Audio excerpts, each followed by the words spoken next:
Are we all set? Okay. Good evening. We'll call the meeting to order. This is the Student Advisory Speakers. Our apologies for running a little late. A lot of hard work goes into the subcommittee meetings, and the majority of the school committee was just finishing up a subcommittee meeting, so we appreciate your patience on that. First in the House is Central High School, and Principal Mr. Central himself, Tad Tokars, is here, but we have Alexandra Rivera, who is a senior. Come on up, Alexandra.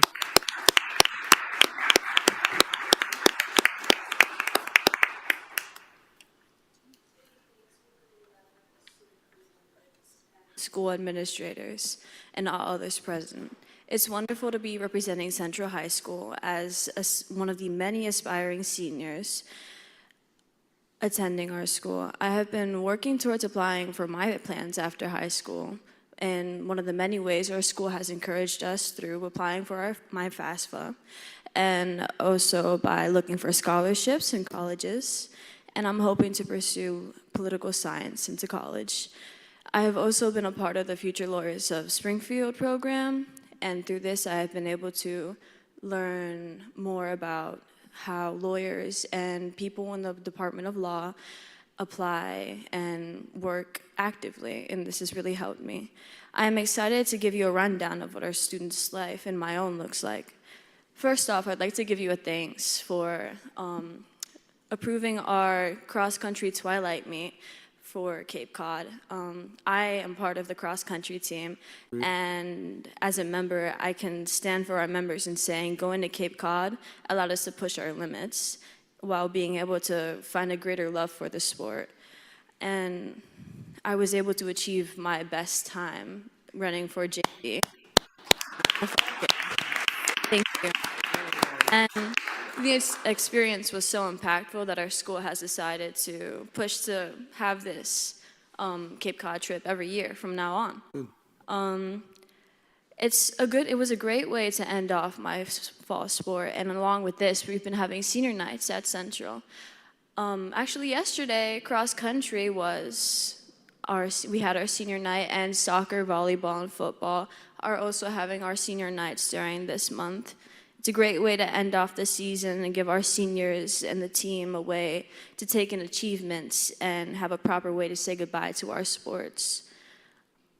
Central is also providing our school with another special moment for seniors, hosting a senior trip to New York on November 7th.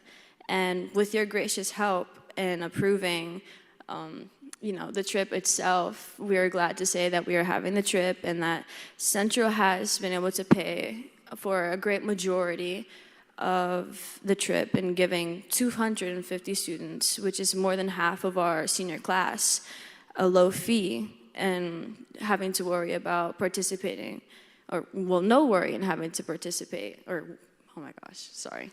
You're doing it fantastic. But yes, I'm excited to say that I'm also a part of this trip, and I'd like to greatly thank you, the school committee, for giving our senior class this opportunity. Homecoming week is another major event that our school has been preparing for, with student government and staff working together to create a fun and eventful final week for October. And many clubs, such as National Math Honor Society and Key Club, have come into activity, with both clubs pushing for students to get into community service. Key Club is holding a Festival of Trees event with Mass Mutual in late November, which will include donations and community service. And National Math Honor Society is holding has pushed to hold monthly school-wide math competitions, giving prizes to any student who wins. And they have also begun practicing and preparing to participate in the Moody's Mega Math competition, which offers our students, if they are able to win, a $150,000 scholarship if they get first place, and juniors and seniors who participate will at that have the opportunity to add to their high school experience in trying to solve the question that is given. So overall, Central has put great effort into giving students a chance to wring out the most of their high school experience, especially our seniors and our juniors. And we'd like to thank school committee members for providing Student Central with the tools to smoothly move forward with these events and activities. Thank you for allowing a senior like me to represent Central, proudly speaking and being able to participate today. And that is all. Thank you. Alexander, you did a great job. Great job, Principal Tokars, and the Key Club too. Many a times at the Elks Lodge, they'll do nationality nights there, and I cannot say enough about your junior ROTC, which is always there for us anytime we're holding veterans event. Alexander, great job, great job. Okay, Conservatory of the Arts is here. Principal Ryan Kelly, Mr. Soccer is here. Cadence Sharp, come on. Oh, Annie Hall outfit, I love it. I love it. Sharp outfit. It was nice to meet you earlier too. Am I right saying Cadence? Yes. Okay, okay. Cadence, the podium is yours. Thank you. Good evening. Hi, my name is Cadence Sharp. I'm a ninth grader at the Conservatory of the Arts. Here's what we've been up to. The Drama Club has a play coming up. It is called Exhibit This. And if you've ever seen the movie at the Museum, it's kind of like that. So all the artwork comes to life and we get to talk and interact with them. The dates are on the 21st and 22nd of November.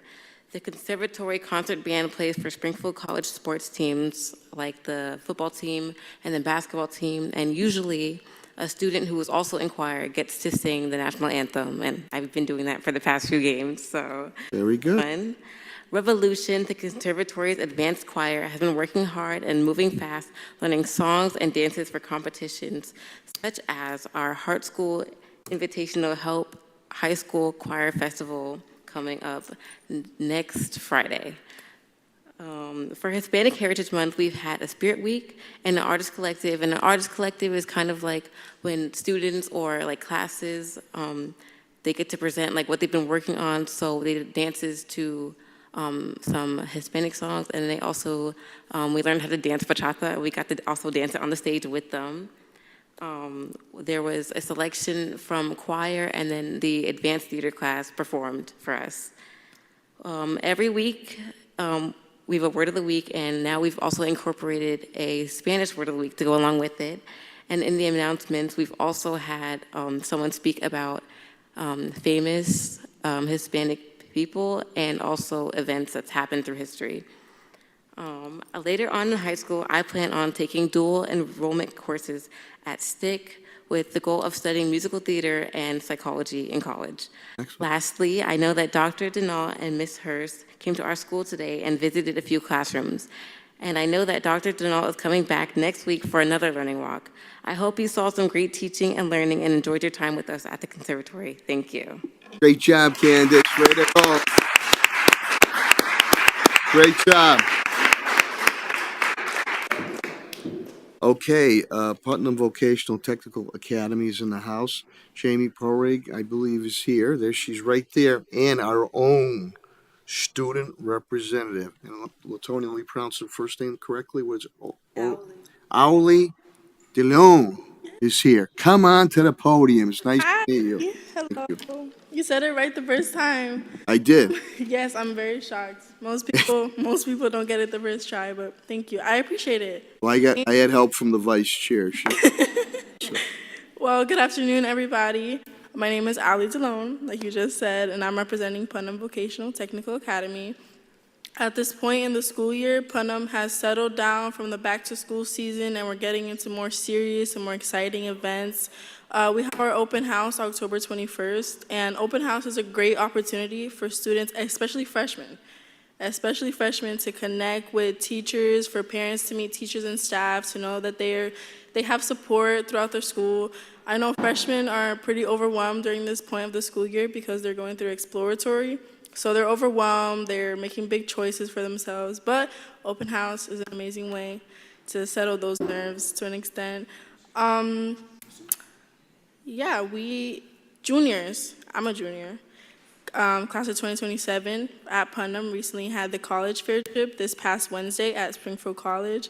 The college fair is an amazing opportunity for students to get to know more options about what to do with their future and ask good questions. I know I always have a lot of questions, and because of the college fair, I have new colleges in mind. So the Putnam also has their own annual college fair that we're going to be doing on December 10th and 11th. Putnam sophomores and juniors have PSAT testing coming up. Not so exciting, but necessary, the 21st of this month. A lot of students are nervous about that, but we get a lot of great support and help when needed. Sports at Putnam have also been looking pretty good. In the fall, we have girls volleyball, football, girls and boys soccer, and cross country. These teams have been working extremely hard to make Putnam proud. And actually, today it's our girls volleyball pink out night for Breast Cancer Awareness Month. So I won't be able to make it, but You just beat Central in volleyball too. The yes, girls sir, we volleyball. did. Big win, yeah. We came back. We came back. Again, a lot of hard work goes on behind the scenes with our sports team. So I'm excited I'm the basketball manager, so I'm excited for winter because that's where I thrive.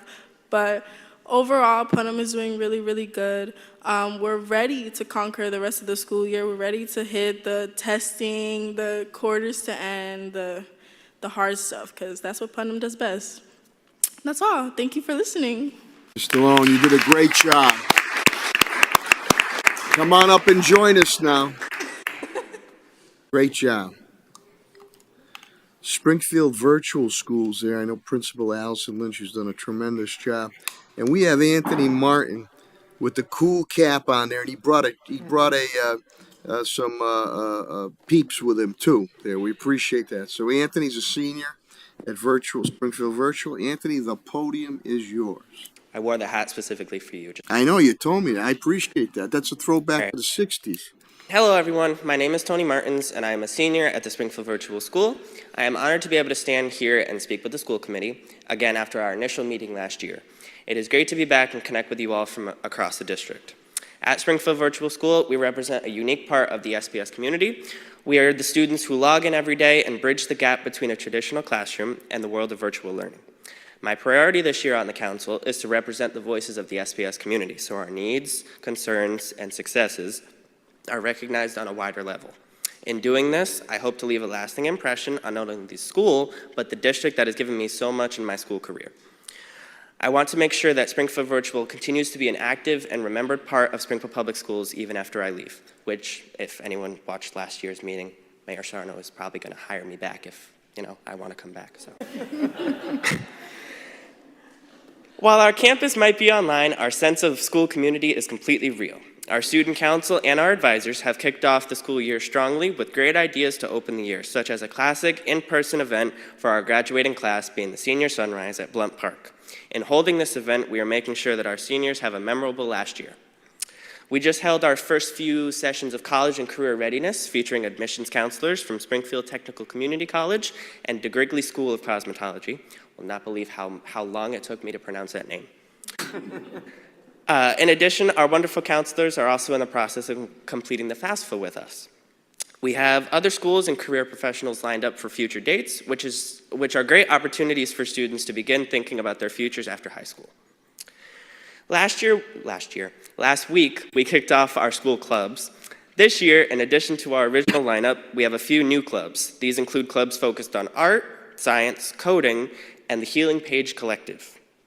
We are excited to provide our students with more opportunities to get involved at their school and connect with one another. It is only the beginning of the year, and the virtual school is already shining bright, but as the year goes on, I can personally guarantee that we will still be making moments. Thank you very much for giving me the honor to speak to you tonight. I look forward to working with you all this year and continuing to be an effective voice for Springfield Virtual School. Good job, Tony. Good job. Allison, the kid's got moxie there, you know what I mean? Huh? You got your peeps with you there, too. That's pretty good. That's pretty good. High School of Science Technologies in the house. Natalia Augusti. It is without the E, silent E. And you got the red coats on. Joe Langoni, Vice Principal Joe Langoni is here. And he had church in Mount Carmel, Joe. So you look fantastic. Thank you. Go get them. Good evening, Mayor Sarno and members of the school committee. My name is Natalia August, and I'm a junior in the Business Technology program at the Science and Technology. The SciTech Business Technology program teaches students about finance, marketing, sales, and entrepreneurship, while helping them earn certifications such as Test Out, Adobe Certified Associate, and National Professionalism Certification in Customer Service. It gives students the skills to understand how business operates and prepares them for a wide range careers paths like financial analysis, manager, or even CEO. Our early education care and medical assisting program both focuses on helping people through specialized skills and training. In early education and care, students learn about child development, teaching methods, and how to communicate with both children and parents. Some certifications students receive are CPR, First Aid, and OSHA 10, preparing them for safe and effective work environments. Additionally, the medical assisting program teaches students to take patient vitals, draw blood, manage records, and more. Graduates can earn certifications such as clinical medical assisting, EKG technician, leading to careers as in medical assisting or even registered nurse or doctor. We also have two new programs such as hospitality management and web development, for which we will pursue Chapter 74 approval next year. Another plus to being in the Chapter 74 program is the national membership in Skills USA. Participating at Skills USA is an amazing experience that builds confidence, leadership, career skills, and at the competition, students compete, network, represent their schools. Nationals, they meet students from across the country, connect with industry professionalism, and gain real-world experience that prepares them for future success. On behalf of the staff and students of our SciTech Chapter 74 program, I want to thank you for all your continued support, and I would like to invite you to visit our program soon. Great job, Natalia. Great job. See? Good job. Very good. Very good, Miss Redcoat. Very, very good. High School of Science Technologies in the house. Again, Representative Vice Principal Joe Langoni. And I'm going to, is it Ariana? I'd rather not put, tell me, dear, how do you pronounce your first name? My name is Ariana Banks. Oh, I was close. Okay. You were close. Miss Banks? Everybody Yeah. thinks it starts with an A, but. Okay. Well, it's great to see you. Alrighty. Good evening. Good evening. Serrano and Superintendent Dinal. Did I say you guys' name right? That's what I was nervous about. Okay. Good evening to the members of the committee as well. My name is Ariana Banks, and I am a senior in the High School of Science and Technologies After Dark Health Assisting vocational program. This program helps our students achieve greater heights at a younger age. We earn industry recognized credentials such as OSHA, CPR for health professions, home health care, Alzheimer's, and many more. Throughout my 2 years in the program, I have already gained my home health aide and personal homemaker certifications. These allow me to work in settings where people my age might otherwise not have had access. The program gives me an opportunity to get my foot in the door for the healthcare field to pursue my dream after high school to become a travel nurse. However, health assisting isn't the only vocational program being offered to students of After Dark. We also have cosmetology, where students get a hands-on practice with skincare, nail care, and healthcare. Oh, not healthcare, beauty tips. We got, sorry. You're doing fine, Miss Banks. And travel nurse, too. Way to go. Yes. We got advanced manufacturing technology, which provides students with opportunities to create using both traditional tools and exciting new technologies. Information support services and networking train students in the fundamental skills required to set up and maintain computers and computer networks. and automotive technology and repair, where students learn the basics of repairing cars, both inside and out. All of these shops cater to specific fields with unique certifications, and I hope in the future we can add even more options to provide greater opportunities for our students. I know my time is almost up, and I can stand here all evening and tell you how amazing our programs are, but seeing is believing, so we invite you to come check us out in person. Thank you all for your attention and support of vocational programs at SciTech. Nice job, Ms. Banks.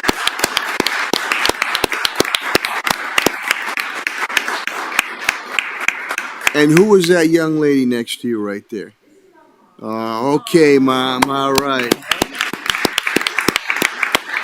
Good job. Oh, all right. We like to see that. We like to see that. Last but not least is the eclectic Renaissance High School in the house, and Principal Derek Wright is here, and Brian Avila. Come on down. Brian, where are you? Oh, you're on Zoom. Okay. Yeah, my computer is a little slow, so please bear with me. You're doing fine. So, hi, District Advisory Council. It's been a while, and I'm so glad to be back here representing Renaissance. Seeing as it is so early into the school year, us seniors here at Renaissance are diligently filling out our Common Apps and getting prepared for life outside of high school. This year, we have 2 students applying to QuestBridge, and I am glad to say that I am one of them. So I've been working extra diligently this year to get that done. And to prepare our seniors, we have also been having a college and career readiness class that will be taking place during the first and second quarter of this school year. The first half of students have already gone over the college essay and scholarship application guides. Presently, we have also started a FAFSA completion competition amongst our senior crews to really make sure that they get it done. Our senior expedition has also partially kicked off with a look into literacy rates in our middle school students and looking into ways to help improve these scores. As we prepare to depart Renaissance, we also plan to leave it better than we found it. Our student council elections have also taken place and will be announced soon. I personally am running for president, so wish me well. And on a less serious note, our senior class has earlier this in the year had what I believe is our last expedition trip to Crab Apple's whitewater rafting here in Massachusetts. That is all. Please look forward to what we have to share with you at our next students. Thank you, Brian. Thank you, Mr. Avila. And thank you to all the student representatives. You were fantastic. Give yourselves a big round of applause. That concludes the student advisory speakers. We'll take a 1-minute recess. You're more than welcome to stay there, and we'll go into our regularly scheduled meeting. Thank you so much. Have a good evening.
Good evening. We'll call the meeting to order.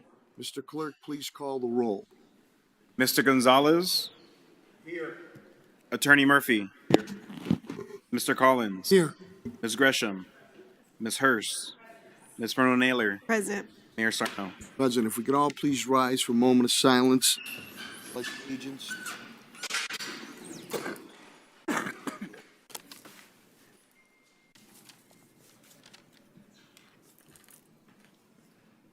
Allegiance to the flag of the United States of America and to the republic for which it stands, one nation, under God, indivisible, with liberty and justice for all. Thank you very much. I'd like to, first of all, also welcome Lee DeLone, our student. I said it right the other time, too. Owlie DeLone, our student rep who did a great job speaking. She's a junior at Putnam Vocational. It's great to have you on board. I'd also like to share congratulations to our Vice Chair, Latonia Naylor. Her daughter's going to be getting married next week. Congratulations on that. And I'd like to thank the city and school employees for their generosities. We continue to do the Raise a Hope breast cancer. We did Pink and Denim Day, and we've raised tens of thousands of dollars since we started this about 18 years ago, and their generosity is much appreciated. And last thing I'm going to say has to do with my alma mater, High School of Commerce.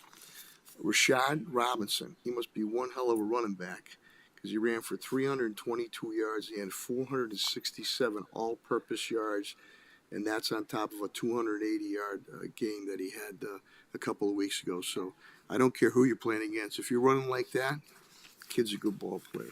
Kid's a good ball player. So we're glad to hear that. Approval of minutes, a vote to approve the minutes of the school committee's regular meeting on October 2nd, 2025. Any questions or comments? Hearing none, there's a motion on the floor. So moved. Motion by Vice Chair Naylor. Is there a second? Second. Second by Ms. Gresham. Roll call vote is required. Mr. Clerk, please call the roll. Mr. Gonzalez. Yes. Attorney Murphy. Mr. Collins. Yes. Ms. Gresham. Yes. Ms. Hurst. Yes. Ms. Bruno Naylor. Yes. Mayor Sarno. Yes, more than sufficient votes, matter passes. Thank you. We'll move to Section 3 voting items. Vote to approve Duggan Academy's out of the country field trip request to Tokyo, Japan, with the EF Educational Tours on April 17, 2027, returning April 25th, 2027. I know that Principal April Robinson's in the house. I think Rhonda Jacobs and Vianney Gomez. I'll turn it over to Superintendent Dr. Denal, please. Thank you so much, Mayor Sarno. Good evening, everyone. Happy Thursday. Looking forward to having my souvenirs from Tokyo, Japan, as Duggan extends their learning far beyond the borders of the classroom to incorporate a field trip, a trip of a lifetime to Tokyo, Japan, to learn about the culture, as well as to learn about many other aspects that connect directly to the classroom. We look forward to hearing from Viviana Gomez and or Principal April Robinson to get additional information on this amazing opportunity. We are looking at this primarily as an opportunity to initially approve this trip so that fundraising can begin, with the understanding that the school committee could very well ask for additional information pertaining to all of the safety and other regulations and requirements pertaining to an out of the country trip. Principal Robinson, would anybody like to present at all or anything to say at all? Or? And we'd like to have you say it in Japanese, too. I'm just kidding, man. Good evening. Good evening. Vianney Gomez and April Robinson. Good evening. Well, thank you for considering this trip for our students. Last year, our school partnered with EF Tours to travel to Spain, and the experience was nothing short of transformational. Our students learn, explore, and fully immerse themselves in a new culture, and they return more confident, independent, and globally aware. And parents were deeply moved by their children's maturity and in a meaningful way, and many asked, when is the next trip? So, We have proposed based on student decision. So we say, why Japan? Because the students chose it. So many have shared their dreams of experiencing the history, innovation, and traditions firsthand, and planning for this trip have already sparked meaningful discussions about financial literacy, saving, budgeting, and fundraising, because it costs a lot of money to go to Japan. But the kids are inspired and ready to work towards that goal. We are ready to provide any additional information the committee may ask, but we have experience working with the company, and we are confident it will be a smooth sailing, flying to Japan. I don't know if Ms. Robinson would like to add I'd just anything like to add, just bring our kids outside of Springfield, right. Massachusetts, given that exposure outside, that there's a bigger world. I think that exposure goes without mentioning. So I am excited about it. I am not going, but I'm looking for a souvenir as well. So I support it 100%. Thank you, Principal Robinson and Ms. Gomez. To any questions or comments? Mr. Chairman, Okay, Vice Chair Naylor. Thank you so much, Mr. Mayor. So the first question I have is, I see that 10 to 15 students are identified as going. How were students selected as to who would be attending or who will be able to attend? Great question. We said that we can open capacity for 10 to 15 students. We are expecting maybe 6 because of the high cost for the trip. There's no protocol selection based on grades or GPAs because parents are expected to pay for the trip. However, we will be coaching the students on budgeting, and we will be coaching the students on, maybe if they get a summer job, since the trip is planned 2 years from now. So we are hoping to help the students in that sense. So if for some reason, let's say somebody's watching tonight and they say, we want those kids to go, we'll give you $20,000 or whatever. Is there a limit to how many kids can go? Or is it just based on what the anticipation is based on the financial costs? Well, the number one is the financial cost, and then number two will be our capacity to provide for enough chaperones to be able to take care of the children. So I will say, yes, it can be opened up as long as we are able to provide certified chaperones to be able to go with more kids. Thank you, and hopefully folks are watching. I think it's a great idea. I was a military child, so we traveled a lot, and I got to live abroad. And the experience of living in another country really shifts your perspective of people and how to engage with cultures. And so I think it's a phenomenal opportunity for our students. I would love that all of these students be able to fill the slots, and hopefully I hope that folks are listening in and want to help you out with your goal and your fundraising goal. So thank you, Mr. Mayor. Thank you, Vice Chair. Mr. Gonzalez? and thank you, Mr. Chairman, and thank you, Principal Robinson and Ms. Gomez, for bringing this forward. I think it's absolutely wonderful that all of you are giving the students agency to be able to decide this trip. So kudos to you and all your team at Duggan. I do have a question, kind of piggybacking off of my colleague, Vice Chairwoman Naylor. What is the selection process going to be for students that are interested in going to this trip? And again, I kind of heard about summer jobs. How are we mitigating perhaps those students that cannot afford to go on this trip off the bat? I mean, is there going to be students that won't be able to contribute a dollar, them or their families, and will they still be able to go on this trip? Unfortunately, we don't have like a funding of thousands of dollars to be able to invite students. So we are hoping the trip can be approved today. We're able to present it to students, and then students and their families can decide if this is something they can initially afford. And then the company, EF Tours, Educational Tours, they provide students with a fundraising link, and then students, we can coach them to do fundraising for their own cost. Sadly, we don't have the thousands of dollars to make a selection ourselves for deciding which students can attend and which ones cannot. Yeah, no, I understand. So in other words, those students that perhaps don't have the financial means or financial network, this will not be an option for them, is what it sounds like, correct? Correct, unless somebody that's seeing us can make a huge donation and we can bring them in. Absolutely. No, that makes sense. Then I just have a follow-up question in regards to our liability and or exposure. Madam Superintendent, I don't know if legal can answer any of these questions. What, if any, are there any risk associated or exposure that we have as a school department with this trip out of country? And we don't necessarily have to have the answer now. I believe looking at this, the trip is slated for 2027, which is wonderful. We just need to understand everything from a risk standpoint and an insurance standpoint. If we're self-insured and anything like that, I think that's important. I believe there's protocol in place, but if counsel, if you can speak or clarify that, Attorney St. Laurent or Superintendent, then I'll. As Attorney St. Laurent makes his way to the microphone, I do recall, I believe it was Principal Calvanese at the time, Executive Principal Calvanese, mentioned that Duggan did go to Spain at one time, and I don't know if things have changed drastically with international travel with this particular tour group. So I'm assuming that what was approved by the school committee in the past for the Spain trip may be the same regulations and guidelines that would govern approval for this trip as well. Michael, come on up.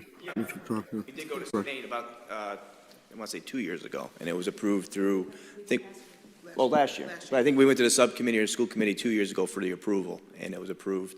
I don't know what the legal obligation is there. I'm sure it just follows, I'm not sure how that is. So I got Jeremy right. It was approved. So that's what I'd say to that. All our permission slips are accompanied with waivers for liability. The exposure wouldn't be greater than any trip within the borders. Thank you for the clarification, Attorney St. Laurent. Mr. Mayor, Director Calvanese. Yes. may I ask one thing? Attorney St. Laurent, if you could answer this question, just to piggyback, I apologize for stepping in front of my colleague. Aren't folks able to get trip insurance and things like that when they're traveling that they can purchase as an add-on? Is that that would not necessarily be something we would cover through our insurance, but that folks can themselves be able to secure for them? I know whenever I travel, I get the opportunity when I get my ticket to get additional insurance or what have you. So if something happens or medical related, then it can be covered. But it's not the obligation of my job or whomever to make sure that I have that insurance. So I'm assuming they would have the same access in this case, that if folks did feel the need or desire that they could purchase this additional insurance, which I know is not very costly.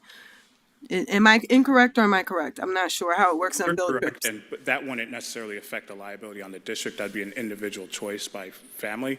I'm not sure of the resources that this particular travel or educational entity provides, but that's definitely an option. There are third-party insurance companies that do cover trips. I do the same thing when I travel. Thank you. Thank you. And back to Mr. Gonzalez, please, if you have any other questions or comments. No, thank you, and I hope that the endeavors for fundraising is successful. And I was going to say, hopefully some of my colleagues here in the school committee, maybe we can chip in some meaningful way. So there's a challenge, and I'll start. So I'm hoping after this meeting, there's some way that folks that want to donate can help you guys for this trip, okay? That would be fantastic. Thank you. Thank you, Mr. Gonzalez. Make sure you hold him to that. Yeah. Ms. Hurst? Thank you, Mr. Mayor.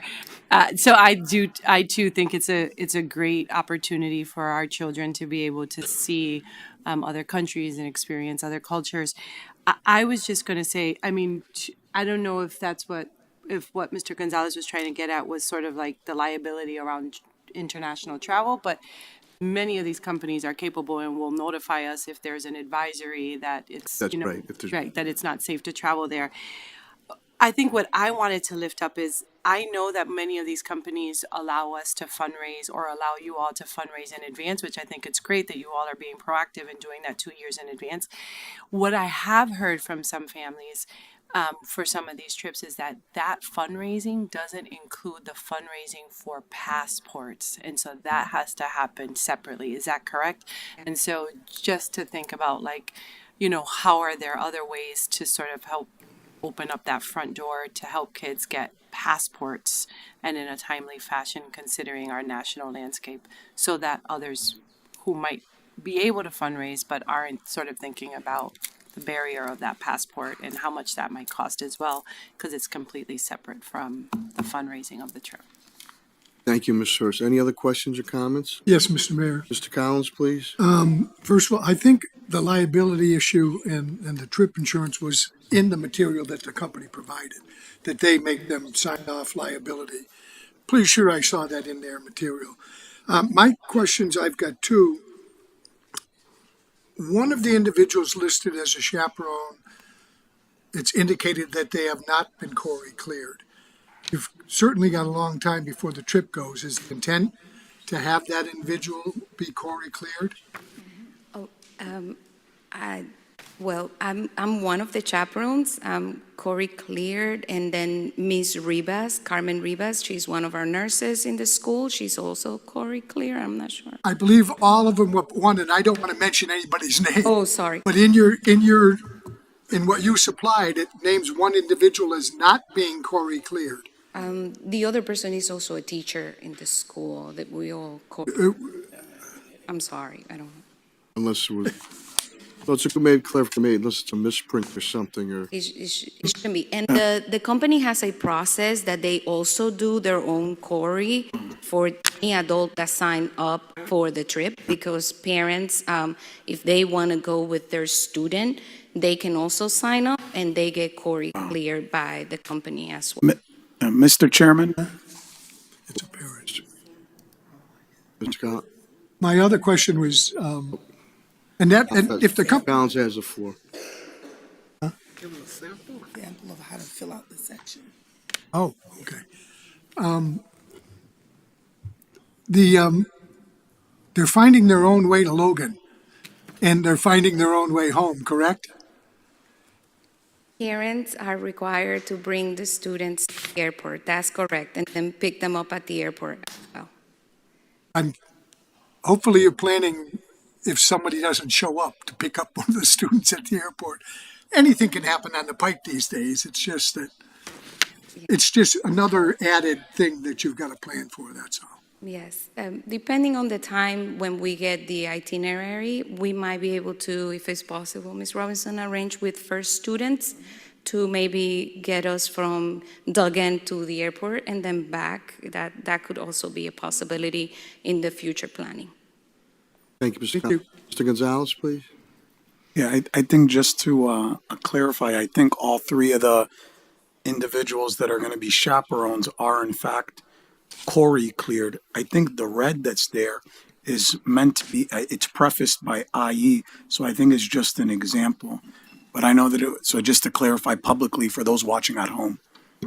And a copy of the liability insurance and the global protection insurance is also included in the proposal that was added to the attachment of the form.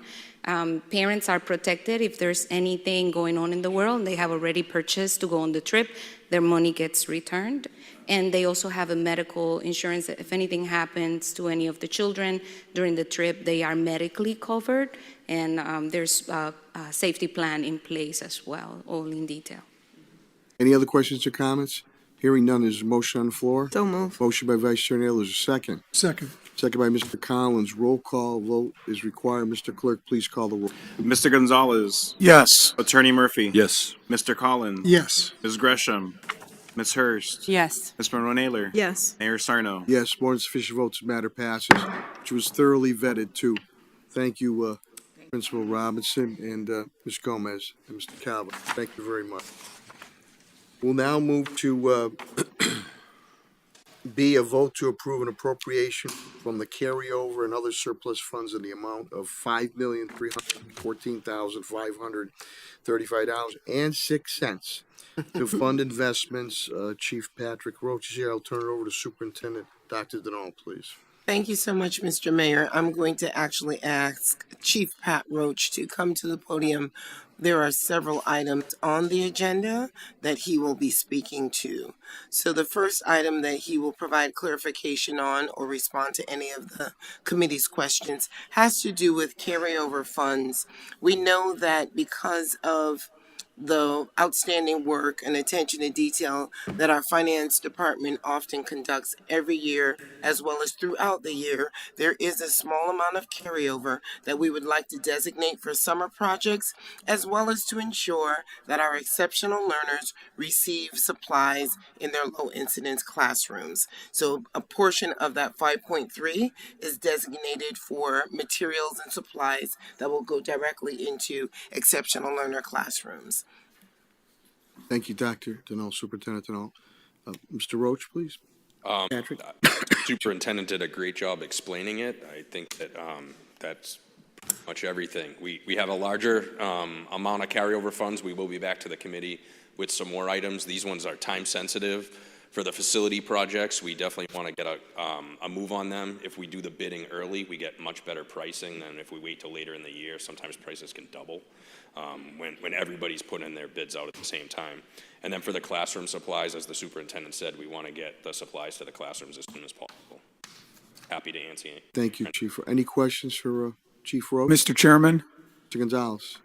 I'd like to make a motion to approve the appropriation from the carryover and other surplus funds in the amount of the $5,314,000 and $535.06 to fund investments listed. I think this is important, the summer projects and low incidence classroom supplies. Thank you. Thank you, Mr. Gonzalez. If there's no other questions or comments, motions been made by Mr. Gonzalez. There's a second. Second by Attorney Murphy. Roll call vote is required. Mr. Clerk, please call the roll. Mr. Gonzalez? Yes. Attorney Murphy? Yes. Mr. Collins? Yes. Ms. Gresham? Yes. Ms. Hurst? Yes. Ms. Monroe-Naylor? Yes. Mayor Sarno? Yes, more than sufficient votes. This matter passes. Thank you very much. Patrick, you might stay up there. C is the vote to approve an increase of pricing for the CPR training center per attached list. I'll turn it over to Superintendent Dr. Thank you, Mr. Mayor. We are fortunate to have several individuals in the district who are well able to train in critical areas such as CPR and also other first aid and pediatric first aid life-saving procedures. So with that, we are able to provide the training to our own staff at a very reduced rate. However, for those who are outside of our district, we would like to increase the cost, and those funds are definitely needed in order to keep the training facility open. Thank you, Superintendent Dr. Denault. Mr. Roach, Chief Roach, I don't know if you want to add anything else. If not, is there any questions or comments? And good investment. Save a life. You can't put a price tag on it. That's right. If there's no other questions, is there a motion? So moved. Motion by Mr. Collins, or second? Second. Second by Vice Chair Naylor. Roll call vote is required. Mr. Clerk, please call the roll. Mr. Gonzalez? Yes. Attorney Murphy? Yes. Mr. Collins? Yes. Ms. Gresham? Yes. Ms. Hurst? Yes. Ms. Monroe-Naylor? Yes. Mayor Sarno? Yes, more than sufficient votes. This matter passes. Thank you, Pat. D has been tabled. Again, the subcommittee, a lot of hard work, hours of hard work go behind the scenes there. And I've been informed that D has been tabled. I'll get back to that in the future. So we'll now move to E, a vote to approve transfer of funds to cover the FY26 legal services for school committee. It's about $75,000. This is reserved for contingencies. Superintendent Dr. Denault, please. Thank you so much, Mr. Mayor. Chief Pat Roach, you're almost done. You're almost done.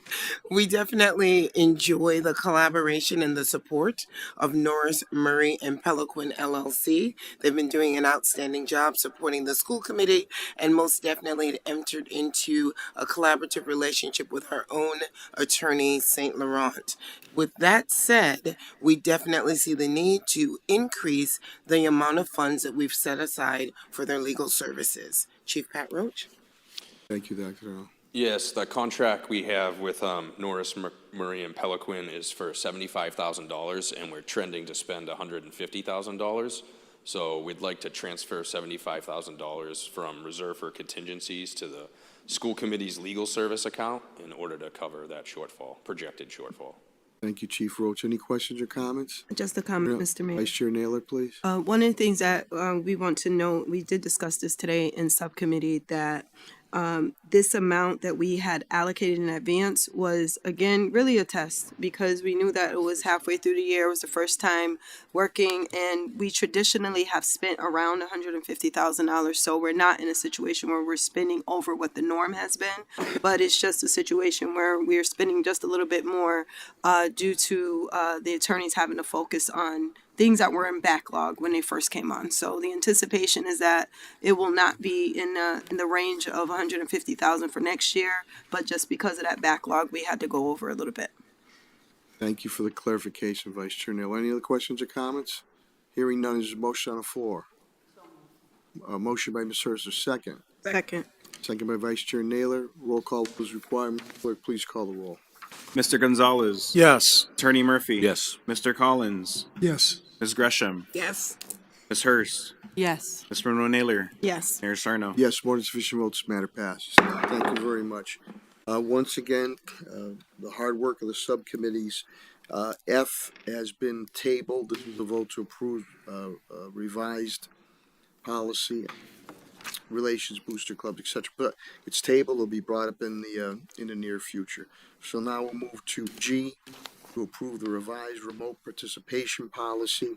I'll turn it over to Superintendent Dr. Denal. Attorney Keefe, school committee attorney, is here also. Thank you so much, Mr. Mayor. So there is a policy for remote participation for school committee members, and that's pretty much all I have to say. Attorney Keefe. Attorney Keefe, please. Absolutely.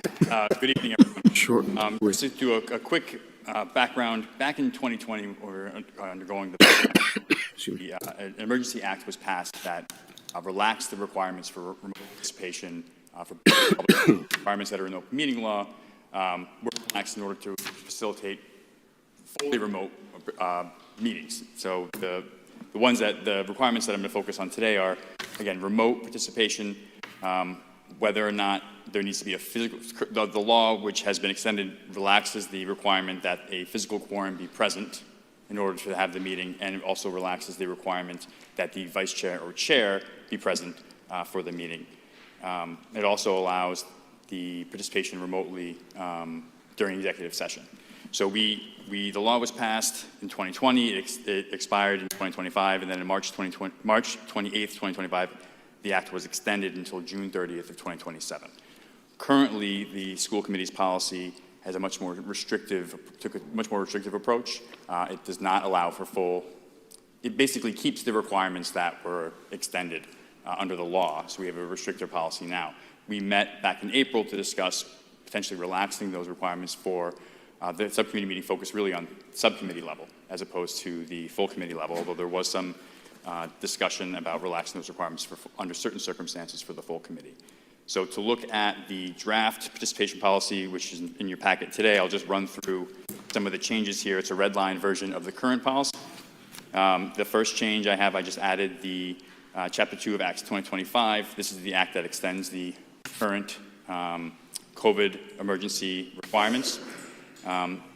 Just to note where the policy gets the authority. I've highlighted a section, or the second sentence, second part of the first sentence in the second paragraph I've highlighted with the exceptions. So currently reads, the purpose of this policy is to encourage ongoing participation in school committee meetings with the exception of school committee executive sessions. So currently under the school committee policy, remote participation during executive sessions is not allowed. I've highlighted just to note that if we were to relax that requirement or remove that requirement, we could. During our discussions at subcommittee level, there seemed to be some discussion that would potentially want to talk about it, but didn't seem a consensus that we wanted to remove that requirement. Moving down, we did want to add, currently the policy has a number of circumstances that allows for remote participation: family illness, personal disability, emergency, military service, and significant geographic distance.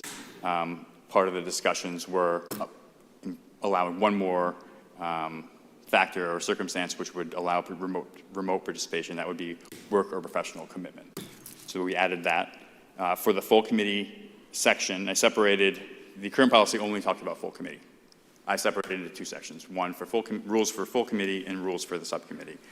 The first red line here, I added the remote participation in full committee meetings, regular and special session. So I added that special session part. So the rules would allow that remote participation in special sessions as well, and clarify that. I did highlight the first sentence of bullet 1, a quorum of the school committee, including the chair or in the chair's absence. The vice chair must be physically present at the in-person meeting. This is something that's current policy. There was no consensus at the subcommittee level to remove that, but I know we wanted to talk about it full committee level to highlight that is one requirement that we are able to remove. And then also I added down below in blue the requirement of a physical in-person quorum that includes the chair or the chair's absence. The vice chair may be suspended for an emergency special committee meeting. And just to highlight what an emergency is defined in the school committee policy under special school committee meeting, emergency is defined as a sudden, general, unexpected occurrence or set of circumstances demanding immediate action. So by adding this in here, we were able to do remote sessions if there's an emergency meeting that's called. Moving on to the second page, this is really where the bulk of the changes we have suggested is regarding subcommittees, and this would allow the chair or the vice chair of the subcommittee at their discretion to hold the whole meeting remotely, or allow for participants to, basically removes the full, the in-person quorum requirement for the subcommittee meeting. And it also allows the chair or the vice chair to participate remotely, so it removes that requirement as well. Going down under the procedure, I've highlighted a couple areas again. Currently the policy asks or dictates that the chair of the full committee has the discretion to allow a person to attend remotely under the circumstances outlined in the policy. Basically, that person, if a member wants to participate remotely, he would have to ask permission for the vice chair or the chair of the meeting. I highlighted that because if we wanted to, and what it seems to be in practice is that there's not really permission granted, it's more of a notice.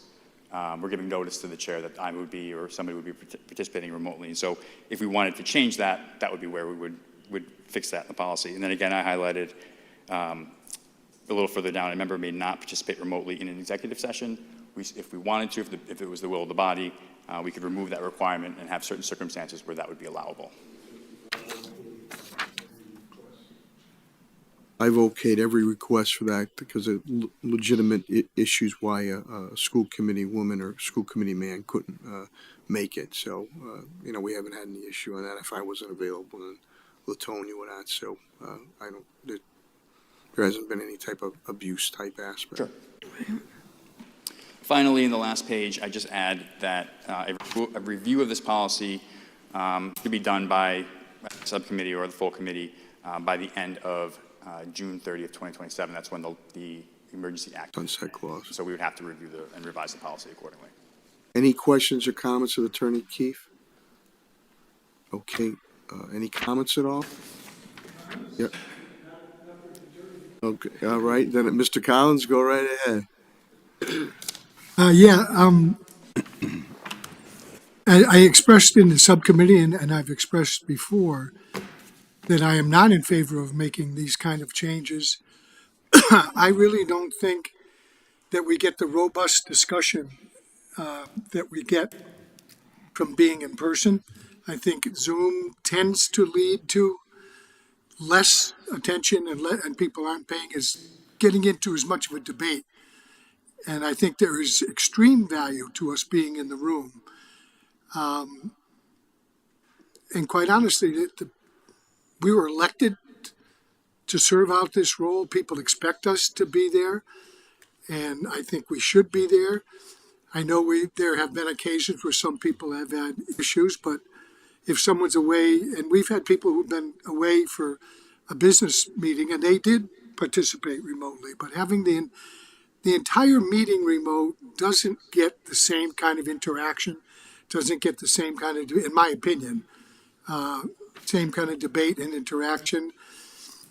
And I think we're much better off when we're face to face and we're talking to each other, because people tend to feed off of each other. I didn't think of that. And it seems to me to be much more productive to be in person. So I, for one, am not going to vote for the change because I think, I know the state did it. The state did it for bodies that are not quite like Springfield, not quite like a school committee or city council. There are tons of state bodies where their boards of directors are from all over, so they've allowed that. But even they still only allowed it for another period of time that it will expire 26, I believe, 27. So they've given some thought to the fact that how long do you let this continue? I know we had to do it under COVID because we weren't allowed to be in the same room. I know we made all the decisions we needed to make. I just don't think we had the kind of in-depth participation and discussion that we would get. And I believe that the public expects us to show up. We were elected to this position, we're paid for this position, and I think we should be showing up. Thank you, Mr. Collins. Mayor. Ms. Hurst, please. Thank you. I'm going to gently push back, and Mr. Collins isn't going to be surprised because we just had this conversation in subcommittee. And so while I truly believe that we should be in person for the full committee, like we are here this evening, and there are times where we can't be, that I'm in total agreement with, as well as when we need to be present for executive session. However, in the last couple of weeks, even months, there have been times where we have not been able to conduct business because we've not been able to have a quorum of a subcommittee. And so, yes, the public elects us to be in person. They elect us to show up. They also elect us to conduct business in a timely manner. And so I do believe that as an individual, you make the decision as to whether or not you can be there. You also make the decision as to how much you're going to participate, whether you're virtual or whether you're in person. And you can still contribute to a robust discussion and be just as passionate if you're not in person while you're on Zoom. And so when I'm thinking about the work that has to get done, when I'm thinking about all of the different hats that we all wear, all of the different responsibilities that come up, it would seem to me that we would be thinking about how do we think outside of the box and ensure that we're able to get business done, that we're still accessible and available to our constituency, and that we allow there to be remote participation for, at the very least, the subcommittees. Thank you, Ms. Hurst. Any other questions or comments? Hearing none, is a motion on the floor. So moved. Motion by Ms. Hurst, or second? Second. Second by Attorney Murphy. Roll call vote is required. Mr. Clerk, please call the roll. Mr. Gonzalez, Yes. Attorney Murphy. Yes. Mr. Collins. No. Ms. Gresham. Yes. Ms. Hurst. Yes. Ms. Monroe-Naylor. Yes. Mayor Sarno. Yes, more than sufficient vote. This matter passes. Thank you very much. With the indulgence of the school committee and the request from Superintendent Dr. Deneau, if we could call out of order a recognition of our schools, Principal Robin Sanchez Warner. She's a little under the weather, but she's here, and Principal Harris is here from Harris School. So with the indulgence of the school committee, we will call the recognition of schools Warner and Frederick Harris on their state awards. Robin, I'm sorry I couldn't make yours, but I did make Harris's, and it was absolutely fantastic. Superintendent, Dr. Deneau, please. Thank you so much, Mr. Mayor. Passionate, dedicated, data-driven, highly regarded by peers, and student-centered are just a few of the attributes that I would use to describe the two principals that are here today. Principal Sanchez and Principal Harris are two individuals who have shown in word, action, and deed that they can get results. Can we put our hands together?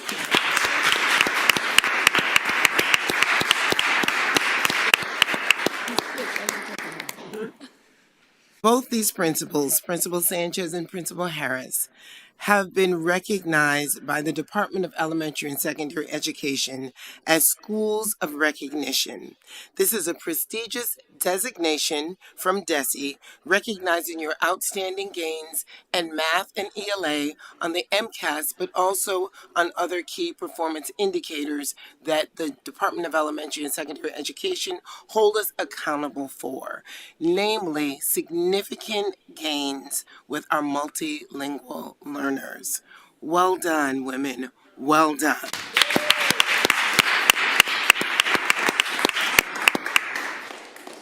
I remember when Chief Schools Officer Milner came to Asset last year, and after the summer, she digs into her data, and she said, we haven't been paying enough attention to our multilingual learners.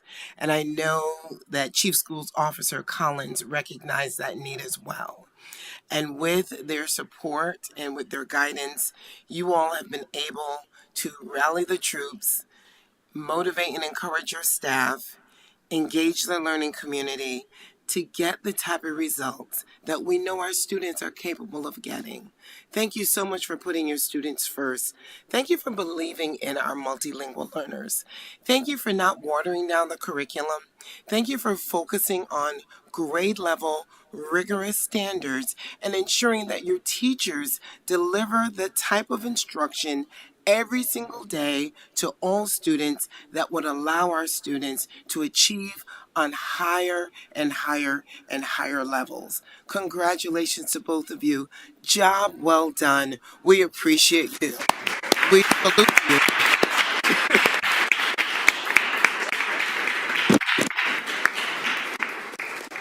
I'm going to open it up to school committee members because I know they have comments. I know I do too.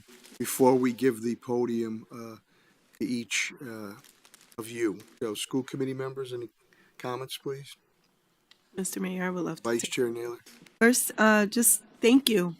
Thank you for your vision and your tenacity and just not giving up on our babies. I mean, it's very important that people love this work to do it effectively. And I've seen it over and over again as educators do better. They're in buildings and surrounded by people and led by people that love what they do every day. So thank you for loving our kids and our families and our staff, and that they respect you enough to follow your vision and do what they do. So it can't happen one without the other. That's right. And it is really important to have that compassion in the atmosphere. And I even just watching you both walk up here and your grace and your excitement, not just about what you've done, but what you've been able to do for somebody else. And so thank you for what you do. Continue doing it. Thank you, Vice Chair Naylor. Any other comments? Mr. Collins? Sure, thank you, Mayor. I've gotten to know Kara Harris over the years and the dedication and she lives and dies schools. And both of these ladies, I can tell you, when you show me a good principal, I'll show you a school that performs and a school that is good and a school that has great character. I also have an affinity for your school because that was my first principal job was at Warner. Yeah. So I'm glad to see the tradition carrying on, and thank you, ladies, for the kind of caring that you give to our kids. Thank you, Mr. Collins. Any other comments, please? Mr. Mayor, I would love to. Yes. Yes, it really touches my heart Boom. hearing your work with bilingual children. I remember the connection with myself. I immigrated here from Dominican Republic at like 5, 6 years old. So I started um, elementary school with zero English. And it was educators like you guys that really had so much patience with me. And that got me to roles like this today where I'm not scared to speak English. I'm not scared to have an accent because people like you made me confident and never gave up on me. And you guys are amazing. Yeah. That's a drop the mic moment. That says it all. Very, very good. Any other comments at all? Hearing none, I have to say to Principal Harris, and again, you're at a school named after you too, Harris School. And the kids were great. Congratulations on that. And to Robin Sanchez, I remember this young lady from my old days when I was at MCDI, the Worker Assistant Center. You were at TD Bank in Mason Square to now an award-winning principal. An award-winning principal. So it's a testament. That was a few years back. And to be recognized as two of the top schools in the Commonwealth of Massachusetts is tremendous. And I think Ms. DeLone, what she said, that's it. That's it right there. So if there's no other comments, the podium, I hope you feel better, Robin, by the way.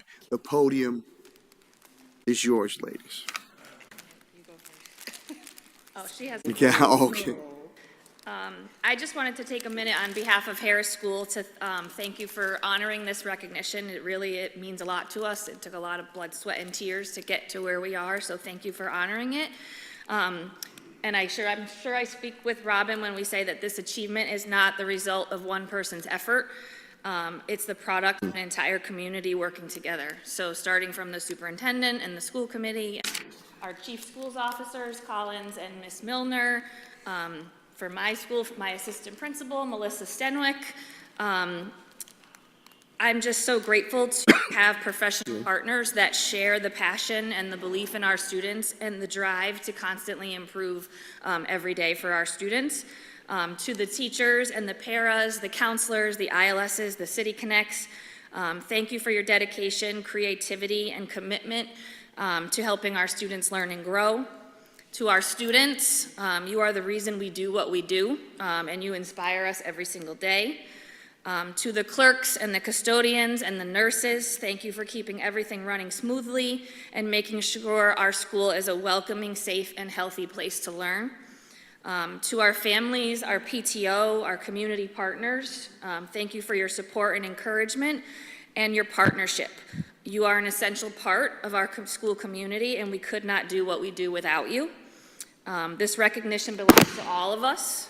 Every student who tried something new, every teacher who stayed late, every parent who lent a hand, and every staff member who treats the students as if they are their own. Thank you all. It's a little bit personal. Thank you all for being so patient with my type A tendencies. This is to my staff out there that's listening. And for my brain that never seems to shut off. Thank you for indulging me. That's all right. I appreciate you all.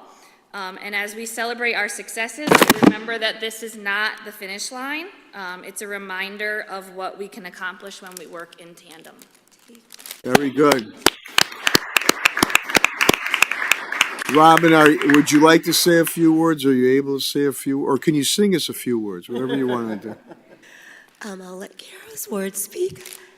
Forgive me, but ditto to everything Kara said. So very proud of my staff, students, and families. Congratulations, Principal Sanchez, Principal Harris. Congratulations.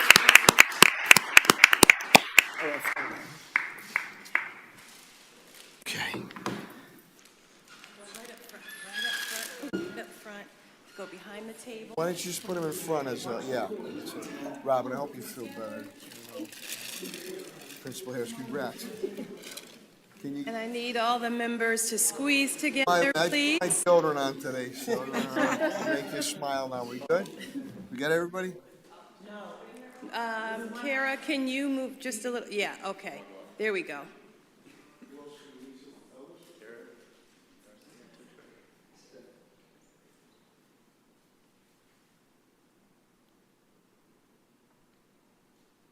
Thank you.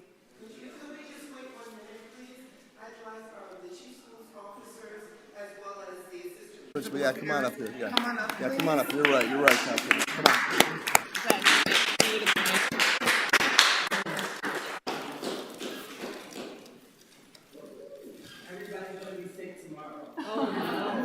Just don't breathe up here. Don't breathe on us. Hold your breath. Good to see you, Darcia. Good to see you, dear. Okay. Shannon, okay. That's good. We got to get everybody up here. Good? Don't worry about me.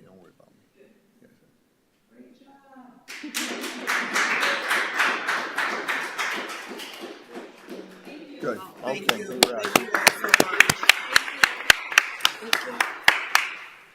Thank you, sir. Okay. All right, we're going to, Mike, I'm sorry, you got bumped a little bit.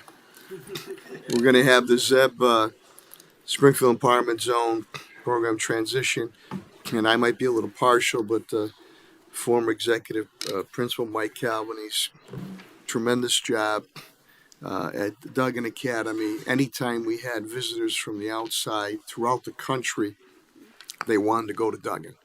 And now April Robinson, who's your right hand, follows in the footsteps. And as those schools start to transition back to us, we want to continue to do what is successful on that side and what we do here. So we thank you, and I thank Superintendent Dr. Donnell for putting you up for this this challenge. So I'll turn it over to Superintendent Dr. Donnell. Thank you so much, Mr. Mayor. I am so pleased and grateful, and I would dare say blessed to have Mike Calvanese on our team. His knowledge and expertise go so far to help us with this very challenging task. It is multifaceted. It is time consuming. It requires a great deal of research, meetings, you name it. Michael Calvanese has had to do it, and he is the best person to get this done for us.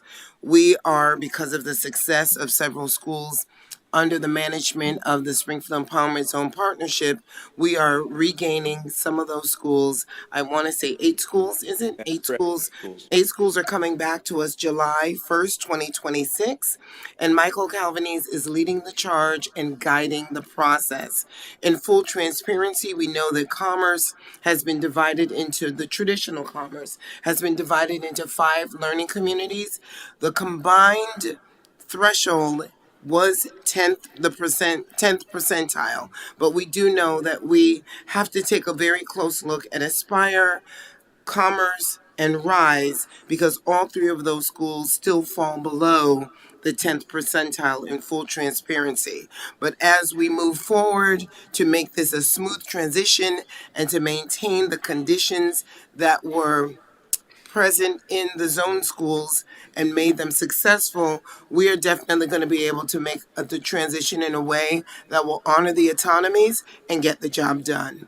With that said, Principal Calvanese, please present to us. I think you did an excellent job. I'm going to call Thank you for the kind words, Superintendent. It's a pleasure to work for you. Mayor Sarno, thank you for your support over the years. Thank you to the school committee for the opportunity to present tonight. I've been eager to do this since this has been announced. As you know, we have 8 schools that are transitioning. It's really true to a partnership that has happened, a collaboration between the SEA, the union, the state, and the school committee to make this happen. And that collaboration has drilled down to the schools through teacher leadership teams working with their principals in a real positive way and making positive results. So that collaboration has spread, that model has spread. And what's really worked over this time has been 2 main things: the contract that the teachers have under SEZP and the MOU that the SPS school department has with SEZP. Too many letters. Actually, if you go to the next slide on that, if you don't mind. So with the teacher contract, the SEZP contract, we have increased compensation. So teachers are making more money than a typical SPS teacher. With that, though, they also work more time. The typical schedule for a teacher in the zone is 7.5 hours. In SPS, it's 7 hours, so it justifies the additional salary. But what's also a mechanism in that contract is the TLT and the planning process that happens annually, and that has driven the success of these schools. And then the SEZP and the MOU with SPS has allowed for the budgeting to be a little bit done differently, the staffing to be done a little bit differently than typical schools, and it's also shown how the governance structure works in that organization. But those 2 have driven success, and I just want to highlight a couple pieces here, if we can go to the next slide, of that success. When we talk about the commerce schools, and I actually just learned this today, commerce is an early college program that kids get credit for an associate's degree starting in 9th grade. It is the #1 school in the state as far as access and amount of applicants in the process of early college. Commerce, yes, did not know that. Discovery Polytech is actually leading the charge. I don't know if you have a chance to visit it yet. It's absolutely outstanding. Declan O'Connor's school over there. They're doing early college wall-to-wall at 9th grade. On average, you have 24 to 40 credits earned by the time they're out of high school. 72% of students are actually in college right now and pursuing that 4-year degree. And they're piloting a 5th-year pilot where they're using AI tools to track the success of the fifth-year students. So we're looking forward to hear back on that. Commerce and Rise is a part of that, and they're doing, even though Superintendent All showed some concern that we will talk about a little bit. They're having, our kids at Commerce and Rise are going to early college classes at SDCC. it is a challenging situation there for sure. I mean, teachers are showing up every day. Assistant principals are teaching classes. Principals are teaching classes. I mean, working to really drive that school. It's tough to do it when RISE only has 70 students in the building. Chestnut Tag is another school I'd like to highlight here. They have just been recognized as a distinguished school for achievement. They have met the 500 club in math, ELA, and science. That is a goal that Dr. Denal has set forth that every principal wants to have. Ms. Robinson, you got to get to that 500 club. I didn't do it, so that's on you. But really, really remarkable. Chestnut Tag was in the 9th percentile when they started. People think, well, Tag, it's a magnet school, doesn't. They're at 64th percentile. I'll show you that slide in a second. Really outstanding stuff by Principal Metzger and that team. Springfield Honors Academy, a part of that. They have a robust advanced placement program with Dina Cooper leading the charge over there. Vancicle Academy, we were there today with Ms. Hurst and superintendent's team. And Vancicle Academy was at the 2th percentile when they started. That's an error up there, I apologize. They're at the 13th percentile. And I want to highlight that school because when you hear 64 percentile and 40, that's great. Vancicle is a boundary school, and it's a tougher lift. Duggan is a boundary school, but 20% magnet. Chestnut Tag, obviously, is 100% magnet. Still great successes in all those schools, but really remarkable stuff happening at Vancicle Academy with that team. Duggan Academy is a 6 to 12. When we were underperforming, we were at the 1 percentile, a middle school with an added high school, starting with a new high school, and that's a real challenge, and I could talk about commerce and what the challenges are there with enrollment. But Duggan built an early college program, 6 to 12, and we are now a strong partnership with AIC, designation with the state, 9 through 11, all in early college, on track for one of 3 tracks in early college, either healthcare, early education, or allied health. So really remarkable stuff happened. I want to make sure I didn't miss anything. Aspire is a school that really is helping kids that need a more non-traditional education opportunity. And they have a waiver that allows for kids to come at different times, get access to opportunities outside of the school during the school day. And so that's really some nice stuff happening. It's a small group. They do a little CTE orientation type work. They're not an official CTE program, but they have some access to that. So good stuff. But I want to go to the next slide, really. Dr. Denal talked a little bit about this. This slide was shown a little bit differently. This is 2024 data. That line right there, and I'm using 24 data just because it was disaggregated out for commerce, and we haven't done that yet for 25. But that dotted line there, that's the 10 percentile. That's the state threshold. Once you go below, or in this case to the left of that threshold, you're in danger of state intervention. If you go significantly below, like 1, 2, or 3, which is what the middle schools were at when this happened, you're in risk of takeover. And this data, you can see the great success that you're seeing with what I just highlighted. Vancicle is actually at 13 percentile. That's an error there. I apologize.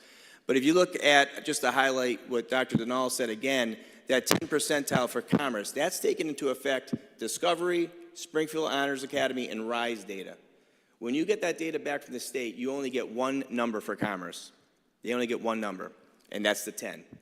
Okay, but Bob St. Lawrence's team disaggregated out. What happens if they were separate schools? What would happen to the data?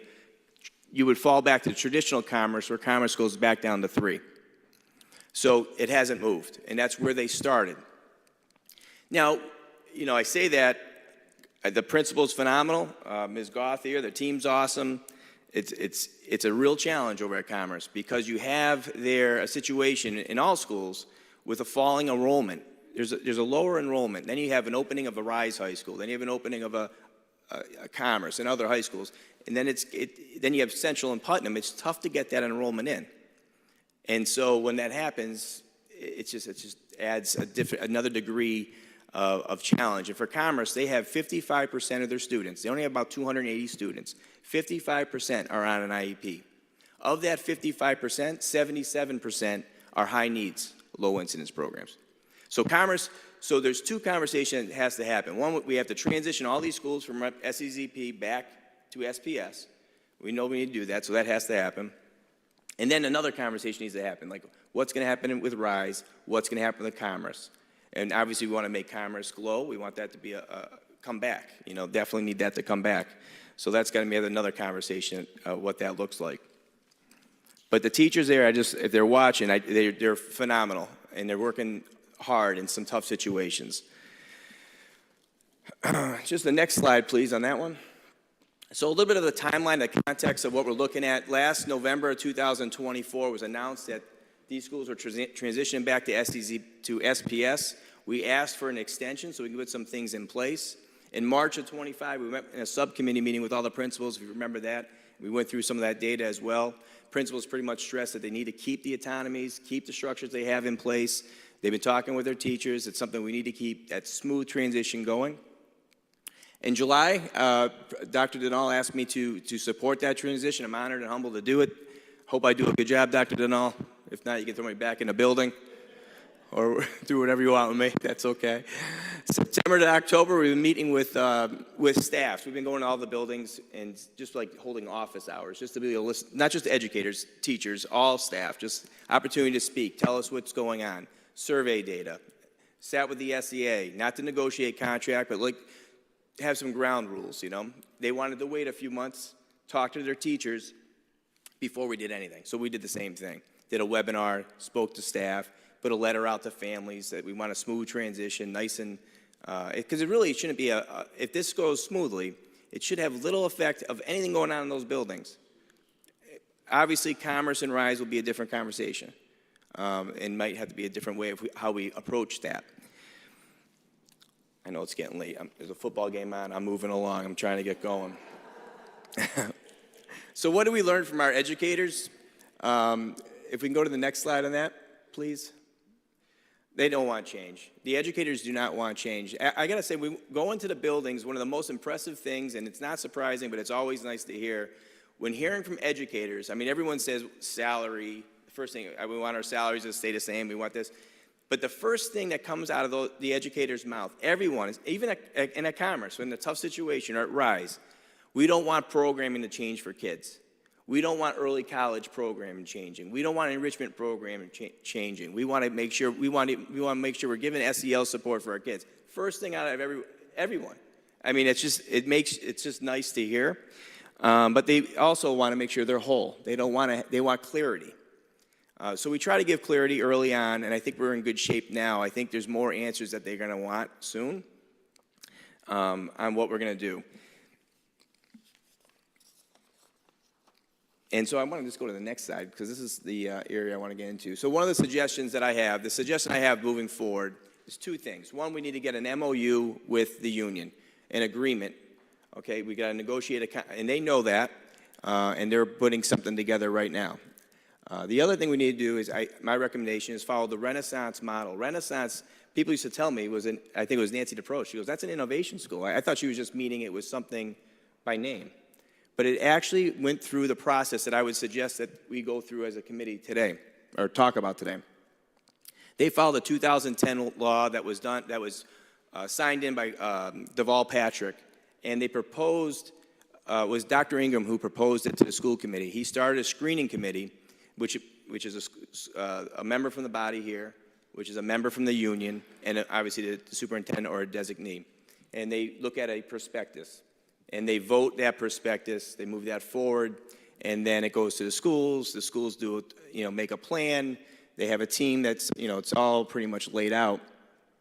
But everything here starts and ends with the superintendent and the school committee on both these things. Renaissance did it in 2011. They got renewed in 2016. My recommendation, it follows, in your packet, I believe you have a packet there, right, of information? That's the model of Renaissance. That was a 2011. They might have adjusted a little bit. But when you look at the headers, that's pretty much the same headers we would follow: the mission, why we need curriculum autonomy, why we need instructional autonomy, why we need professional development autonomy. So that innovation process, that gets the schools involved as well really quickly. And we want to get the teachers involved because everyone's sort of waiting for the next thing. And I think to get that going, I would recommend to the school committee that they, in one of the upcoming agendas soon, if this is the way they want to go, that we select somebody from the body here to be on that screening committee, because based on the statute, someone from the body has to be.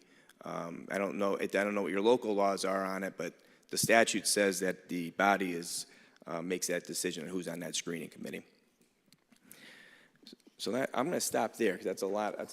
But just want to get some thoughts on it. Tremendous work, Michael, on it, and very thorough. You know the stuff like the back of your hand. And it's a delicate process as we transition here, and I think you've touched all the base. But I'll open it up to my colleagues on the school committee if you have any questions, comments to drill down. Mr. Collins? Thank you, Mayor. I think obviously no decisions are being made tonight. Right. I think there may be some pitfalls with the innovation model. There are going to be people who interpret that each one of those 8 schools would be able to do their own prospectus and be able to amend the contract. There are people who are going to make that argument. So you got a ways to go with that. Which way it ends up, I'm not sure. But it would be almost impossible to have all those different, if it went that way. And I'm not saying it will. But you got time to work that out. That's for you to try to work it out with the union. I know you're in conversations with them. I'd like to go back to the slide where we have the school accountabilities, slide 4, or whatever it is.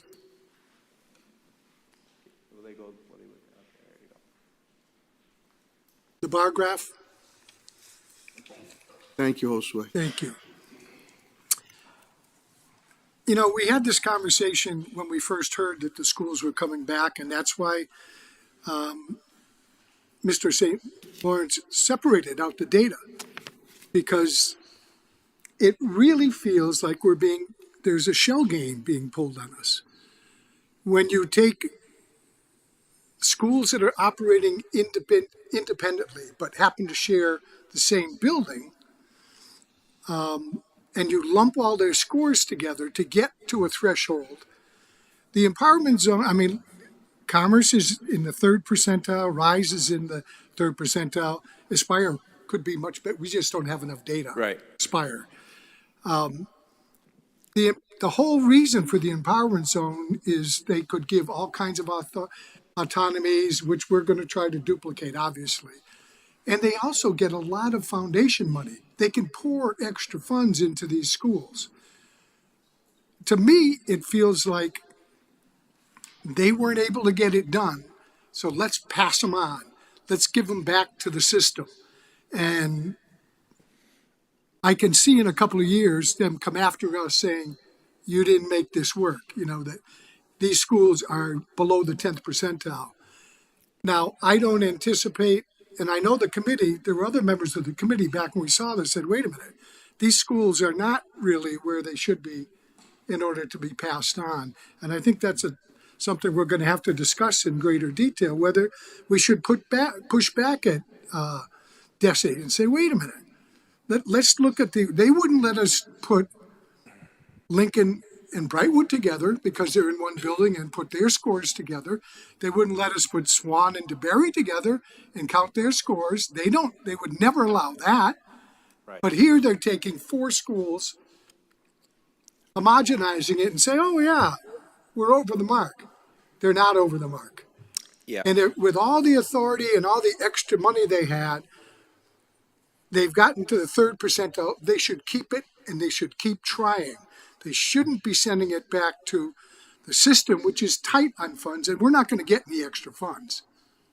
That's for sure. I'm hoping we will.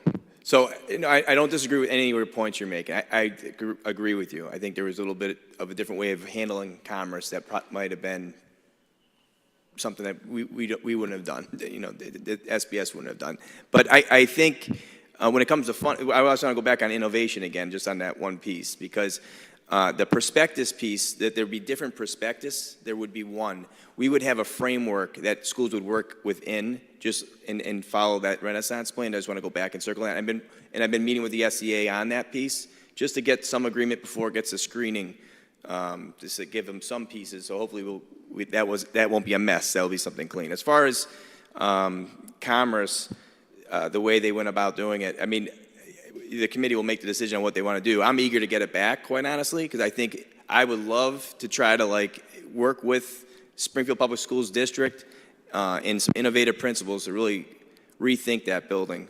So wherever that lands, but I'm eager to get the work on that if the superintendent has me do it, so. And I'm sure you are, Mike, and you've got a proven track record.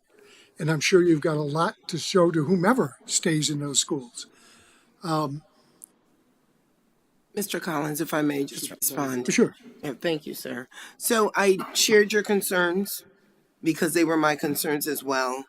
As I looked at the aggregate data of commerce, I did ask Bob St. Lawrence and his team to disaggregate it, and I brought it to the attention of then acting commissioner Dr. Johnston at DESE. DESE does not recognize commerce as multiple schools, but as multiple programs. So DESE only recognizes one high school, and that's the High School of Commerce. So all of the data that we see as individual schools is aggregate into one school in Eastern Mass. And for that reason, he told me that we are still looking at commerce holistically as DESE, and they are still encouraging us to receive them July 1st, 2026. Now there's a new sheriff in town. There is a new. So we can always revisit the conversation, but I just wanted to assure you that we did share I have those no doubt concerns, because we did had discuss those it. conversations, and this is where we stand. But they, I'm not surprised Mr. Johnson would do that. But when they look at Van Sickle, they look at it as separate schools. When they look at Kylie, they look at it as separate schools. Why is it different for Commerce? Why are they all being lumped together when we look at Commerce?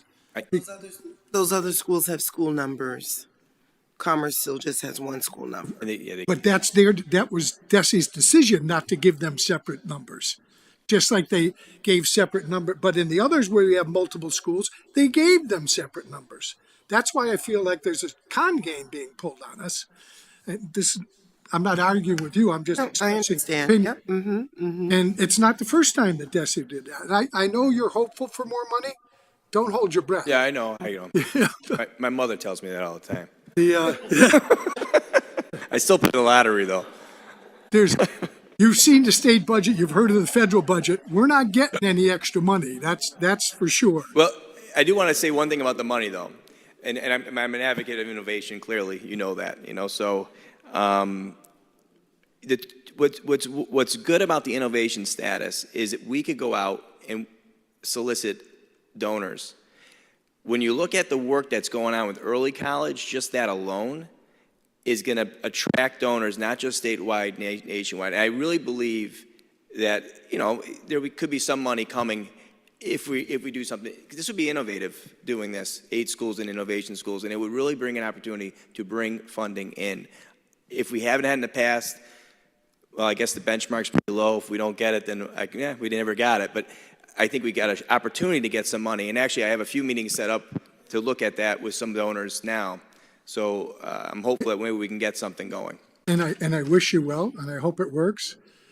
But the philanthropy that came into Zeb, none of it was local. There was a little bit from one. Right. All of it came from the eastern part of the state from big money because of their connections out in the Boston area. Right. I don't think we're going to see that here. I hope we do. No, I really hope we do. Yep. And I've read the innovation plan, and I'll have to go back and reread the law again. But I know there are going to be people who may or may not make the argument that each one of those schools can have their own prospectus. And if that happens, God bless you trying to get that all done. So there wasn't in the law, there's nothing really clear on the zone piece, like an innovation zone. It's just schools. I did speak to someone at the state level and explain the plan that the gentleman helps with technical pieces, Brendan Stewart. And the way I had framed it, the way it's framed here, they think it would be fine. It wouldn't be an issue, especially if it's locally decided here.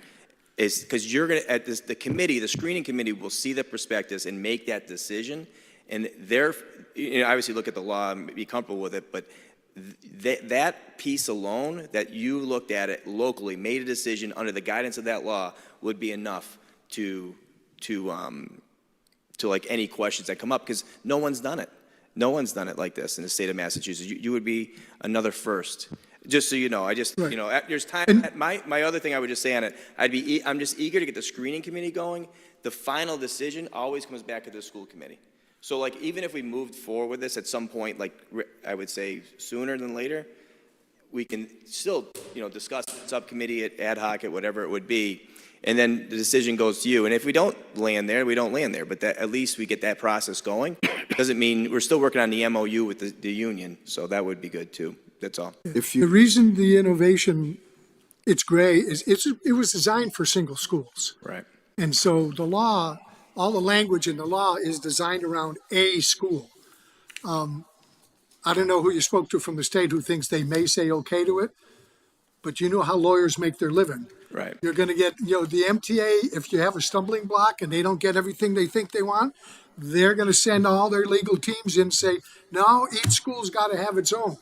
And then you're going to end up with 10 contracts instead of 2. So when I did meet with the SCA, that was a concern. They were concerned that there'd be too many different things going on. So when we presented a little bit more of what we were thinking, because they were trying to do that. Like, well, how do we do every school coming up with a prospectus? They were even confused on that process a little bit. But when we talked a little bit thoroughly about the district plan on it, the thought of it, that really put them at ease. Like, oh, okay. So it will be different. Now, obviously, they're going to probably talk to me about some language in it when we get to that screening piece. But they're a little bit more. It looks good right now. Is my point, I guess. And I hope it continues. Yeah, I hope so. But yeah. But I've been doing negotiations for a long, long time. I hope I think you're going to be doable. Yep. Having a different one for each school is going to be, I don't know if it's doable. I really don't. I hope all the interpretation stays that way, because it's the way to get this done. Right. I don't know that it will. That's my concern. I appreciate Mr. Collins, and we're working to make that so no one has those concerns, but I understand. Thank you, Mr. Scott. The question I wanted to bring up, Michael, is that, when you're dealing with the state, obviously, we get it, we'll get it in writing. And I think at one of the past Springfield Empowerment Zone board meetings with myself, Superintendent Dr. Donnell, and Vice Chair Naylor, we had broached the subject to Chairman Gabrielli and also to Matt and Colleen about the funding. And I said, we still want to get a piece of the pie here. That's going to be extremely important. And you got to remember, they came out of, the zone, and I know we can succeed on our own, but they did have, as Mr. Collins indicated, a reach to the Boston area nationally. And we had asked them, I was some few meetings back saying that, and I said to Chris, Chairman Gabrielli, we still want to be able to have access on that, because we win here. It's also a testament to what the zone has been able to accomplish and what our SPS has been able to accomplish. So, I'm going to ask them again to live up to that, because I think, budgeting is going to get tight. Obviously, I think there might be a little more flexibility in the school side. On my city side, with what's going on the federal level, which trickles down to the state level, will be challenges. But Mr. Collins' point, if the state can clarify that it's just one perspective, and not 9 or 10, that's the key. And it seems like you're making some headway, and I think everybody would want a set standard. Period. Absolutely. Yeah. Mr. Mayor. Yes, Vice Chair Naylor. If I may, Mr. Mayor, because we were just at a meeting a couple of days ago, and during the meeting we did talk about a little bit about the philanthropic aspect of the zone, and yes, the appetite is to ensure that we continue to have some type of connectivity, maybe not the same level of access because of personal relationships, but one thing that did come up in Mr. Calvin, I almost said Principal Calvinese. Mr. Calvinese was not able to be in that meeting, but we did talk, and Superintendent did make sure that they were very, very clear that she wants to make sure that he's involved in any discussions that they're having, so that he's privy to the things. And as we transition, the other thing I wanted to state is that DESI's view of third-party ownership or receivership or anything, even and pertaining to the structure of the zone as it is currently, has been shunned in a way of speaking. And they were talking about the fact that the appetite of the current administration is not to continue to have these types of entities engaged in the public school systems.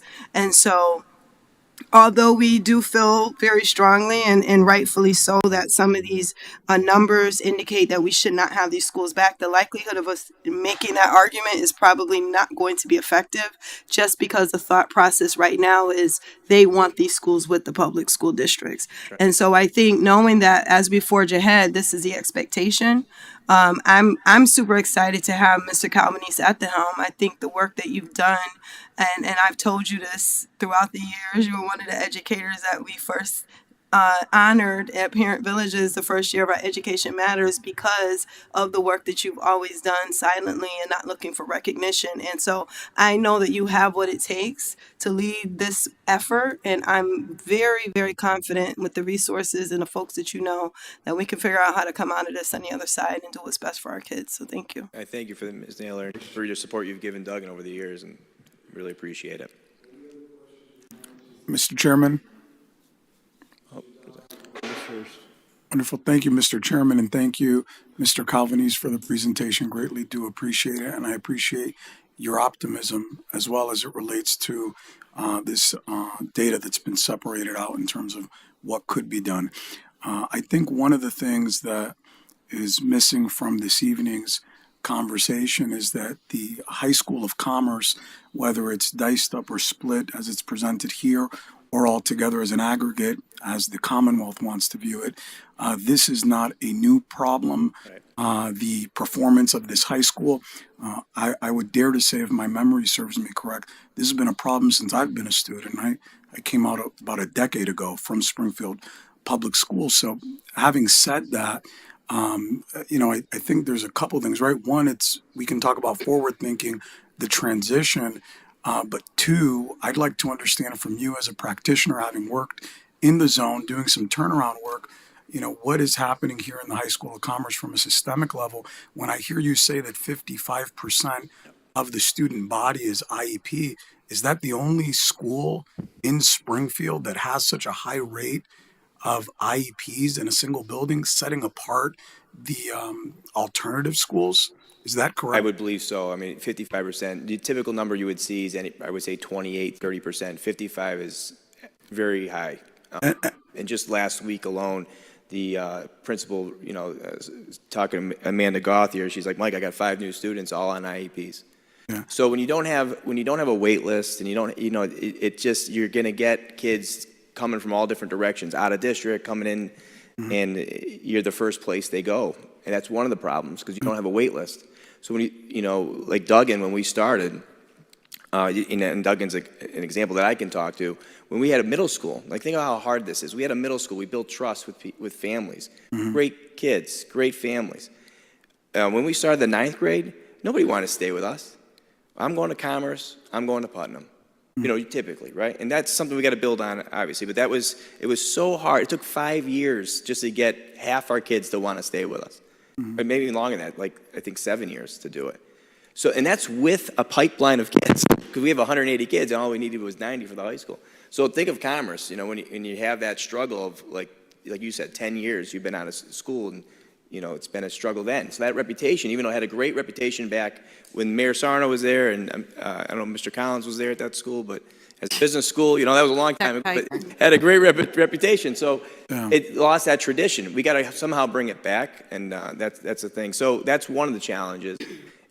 And then just the falling enrollment. I think the complex could use some work.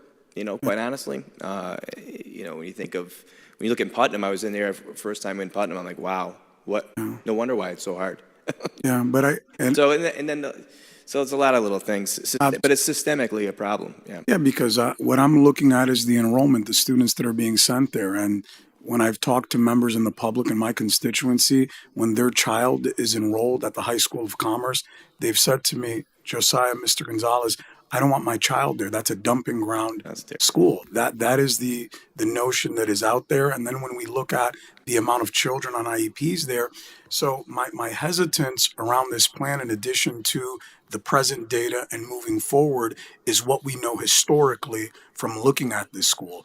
And what I know historically from looking at this school, what I've been able to see on the school committee just in my past 3 years here, but also over the years, I mean, this school department and the empowerment zone has thrown countless innovative leaders at this issue of a school of performance. We've sliced it and diced it. And what my exhortation is as we think about this moving forward is it's important when we see that we're not getting results to really think radically about how we're changing what we're doing like never before so that we can see results that we've yet to see ever before as it relates to this school. So with that, I'll leave it there. But thank you for your presentation. And I appreciate the optimism in your leadership getting up to the plate on this matter. Thank you. Appreciate that. Thank you. Before I go to Ms. Hurst, I wanted to point out that my alma mater, High School of Commerce, you are taking a lot of students or families from out of the country also. Right. That's an important component that Dr. Denol and I want to put across. And I remember when you took over Duggan, issues there. Now Duggan has a wait list to get in there. Yeah. So if anybody can turn it around, you can definitely turn it around. But Commerce does have a big component of first generation going to the High School of Commerce, and so there's a learning curve. I mean, when you listen to Miss DeLone, what she indicated, and look how successful she is. So that's going to take time to turn that around. But you are a turnaround agent. But we should explore, though. I don't think they're going to back away. But let's see. They took the 10% congregate score. But if you knock on those three, that's 3%. But you're very optimistic, and I know the energy you have on it. But we wanted to point out there's a lot of kids that are directly from out of this country, from another country. There's a big number there. There's a learning curve on it. But I just go back to Duggan. They had challenges there. Now there's a waiting list. I go back to Putnam, where nobody wanted to go to Putnam. Right. There's a waiting list there. Right. Now, so it can and will happen. Ms. Hurst, I'm sorry, go ahead. No, I appreciate what you're saying, Mr. Mayor. And, I had a lot of the same sentiments that Mr. Gonzalez shared, and I appreciate you pointing out the examples of those schools who have made that shift. And thank you for your presentation. I really appreciated it. I also feel like a bit of uncomfort even talking about the High School of Commerce because there are students and families and staff that are connected to that school, and to be sitting here talking about their current status doesn't feel good, and so I can only imagine that for them it doesn't feel good. But we have to be honest with ourselves, and to Mr. Collins's point earlier, I mean, yes, there's been lots of philanthropy that has happened with and through the zone, which is fantastic. And those numbers were still not able to move at that high school. Mrs. Gresham and I were talking about when we were here and when the late Antoinette Pepe served, and we were going, we thought of 20 million things of what to do with commerce. Azelle Kavan, did a marketing campaign. They changed their symbol. They did everything that we could think of. And so I do believe that we're going to have to think. I love the optimism. I know hope is contagious. But we're going to have to think of something different, radical. Like completely. There's got to be something radical that happens because it's not even fair to the 55. I mean, it's not fair at all to the 55% of those students that are. And there are good things, really good things happening in that school, and it's just a lot of high needs. And so when you have high needs, the data is going to be challenging to grow. So it just takes a long time. But radical would be the way you'd have to go and to get that going. Just want to make one point though on the funding, one last piece. And the Matt Brunell has referred me to some donors. So I do want to say that, I do appreciate him trying to connect me with some people to talk about the innovation we want to do. And commerce would be one of those pieces. But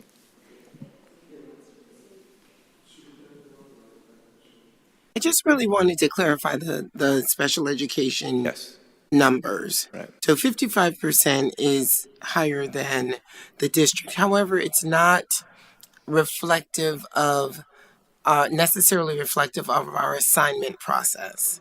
So once students are within zone schools, some of that movement within the zone is at the discretion of the zone. Oh, okay. Right. So that 55% is not necessarily all um, an outcome of student assignment services. Right. I don't want to put Dr. McCarthy on the spot, Sorry, Dr. but it is my understanding. I don't know if you'd like to add clarification, but that is my understanding that some of that movement of special ed programs or students can be at the discretion of Springfield Empowerment Zone. Of how they're placing kids. I see. So I can just Yeah, clarify thank that. you. So the district is at 27% for students on IEP. So most of our schools are at 27%. When a low incidence program, which Mike referred to, they were at 70+%. For low incidence, those are high needs students. Those programs, when they are in an empowerment zone, the empowerment zone can place those programs at any school within the empowerment zone. It was a choice to place them all at Commerce. Mr. Chairman.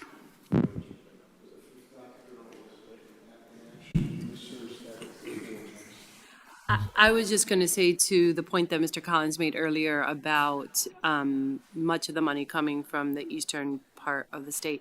I think that, when folks give, they want to be able to give to a cause or to something that means something to them. And so I think we also should not sort of turn a blind eye to some of the donors that might be here locally. Like, while we might not think about this place as a pocket of wealth, there are luminaries, who are all across the United States that have an affiliation or a connection to commerce. Absolutely.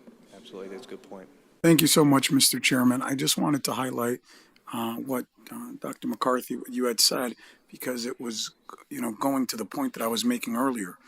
There's intentional choices how and where we're placing these students and the inputs.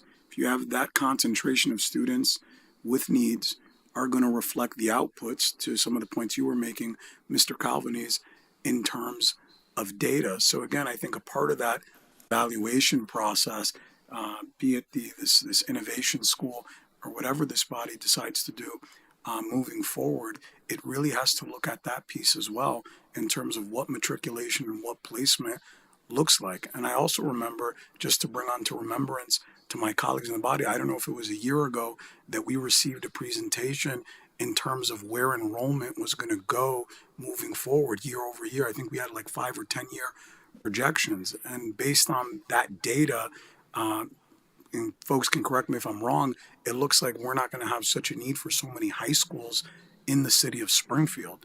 Again, I remember it was probably a year ago. So I think that's one of the things that we need to consider as well, is that there's going to be a decreased amount of students that we're going to have in the city of Springfield. And to your point, Mr. Calvanese, we've created all of these middle to high school programs. One of the shining examples is Duggan Academy. Thank you. Yeah.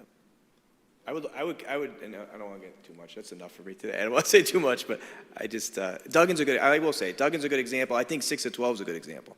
I think with commerce would be something to consider. Mr. Mayor, just to follow up on that high percentage, obviously, as we just heard, that was a choice that was made. And the other thing that I'd be very interested to know, because having been a principal for a number of years, there were certain principals who had a real propensity for putting kids on IEPs. Right. What percentage of the kids of that 55% had the IEP when they entered the building, and what percent got it after they were in the building? Because that adds something for us to think about. And just one comment to Vice Chair, you're right. They don't. The state has does not have the appetite, and well, they shouldn't. Every place they've taken over, they've failed. That's why they know state taking over does not work. Mike, maybe you might have a good idea there with the 6 to 12, because then you start to create a feeder system and belief on it. And again, I'm a little bit partial, but if I'm going to make a book, I'm going to put my money on you that you're going to be able to forget the over on it. And I think what Ms. Hurst indicated too, and again, I'm so proud to be a High School of Commerce alumnus. Probably going to need some radical change. That's not to say, and I highlighted one of their great ball players, the running back, the record-breaking running back, that good things aren't happening here. So we don't want to discourage parents and stuff. But you just, what Dr. McCarthy brought up, and Mr. Collins and Mr. Gonzalez, they're getting a lot of high-need students being put there. We take everybody. We want to help, but if you're getting that much of an influx, you're bound to see numbers be low until things, but like Duggan turnaround, the Putnam turnaround, it can and it will happen at it. But maybe 6 to 12 might be the way to go. You start a farm system, and then the belief starts there. But I don't know if there's any questions or comments. I know Michael can pontificate on this for another couple hours because he really gets into it. So if there's no other questions or comments, thank you, Mr. Calvinese, for your presentation and your effort.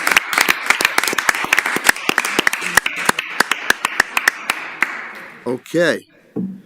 Now we'll move the reports of standing committees. And again, I want to indicate to the audience that's here and to the viewing audience, a lot of times you'll see us vote things through. I call the roll, bing, bing, bing, it's done. A lot of the hard work and time is really dedicated in the subcommittees. Hours and hours, just to point that out. A is student and parent concerns, Ms. Gresham. No report, Mr. Mayor. Thank you, Ms. Gresham. B is Building and Maintenance Committee, Mr. Gonzalez. Please. No report, Mr. Mayor. Thank you, Mr. Gonzalez.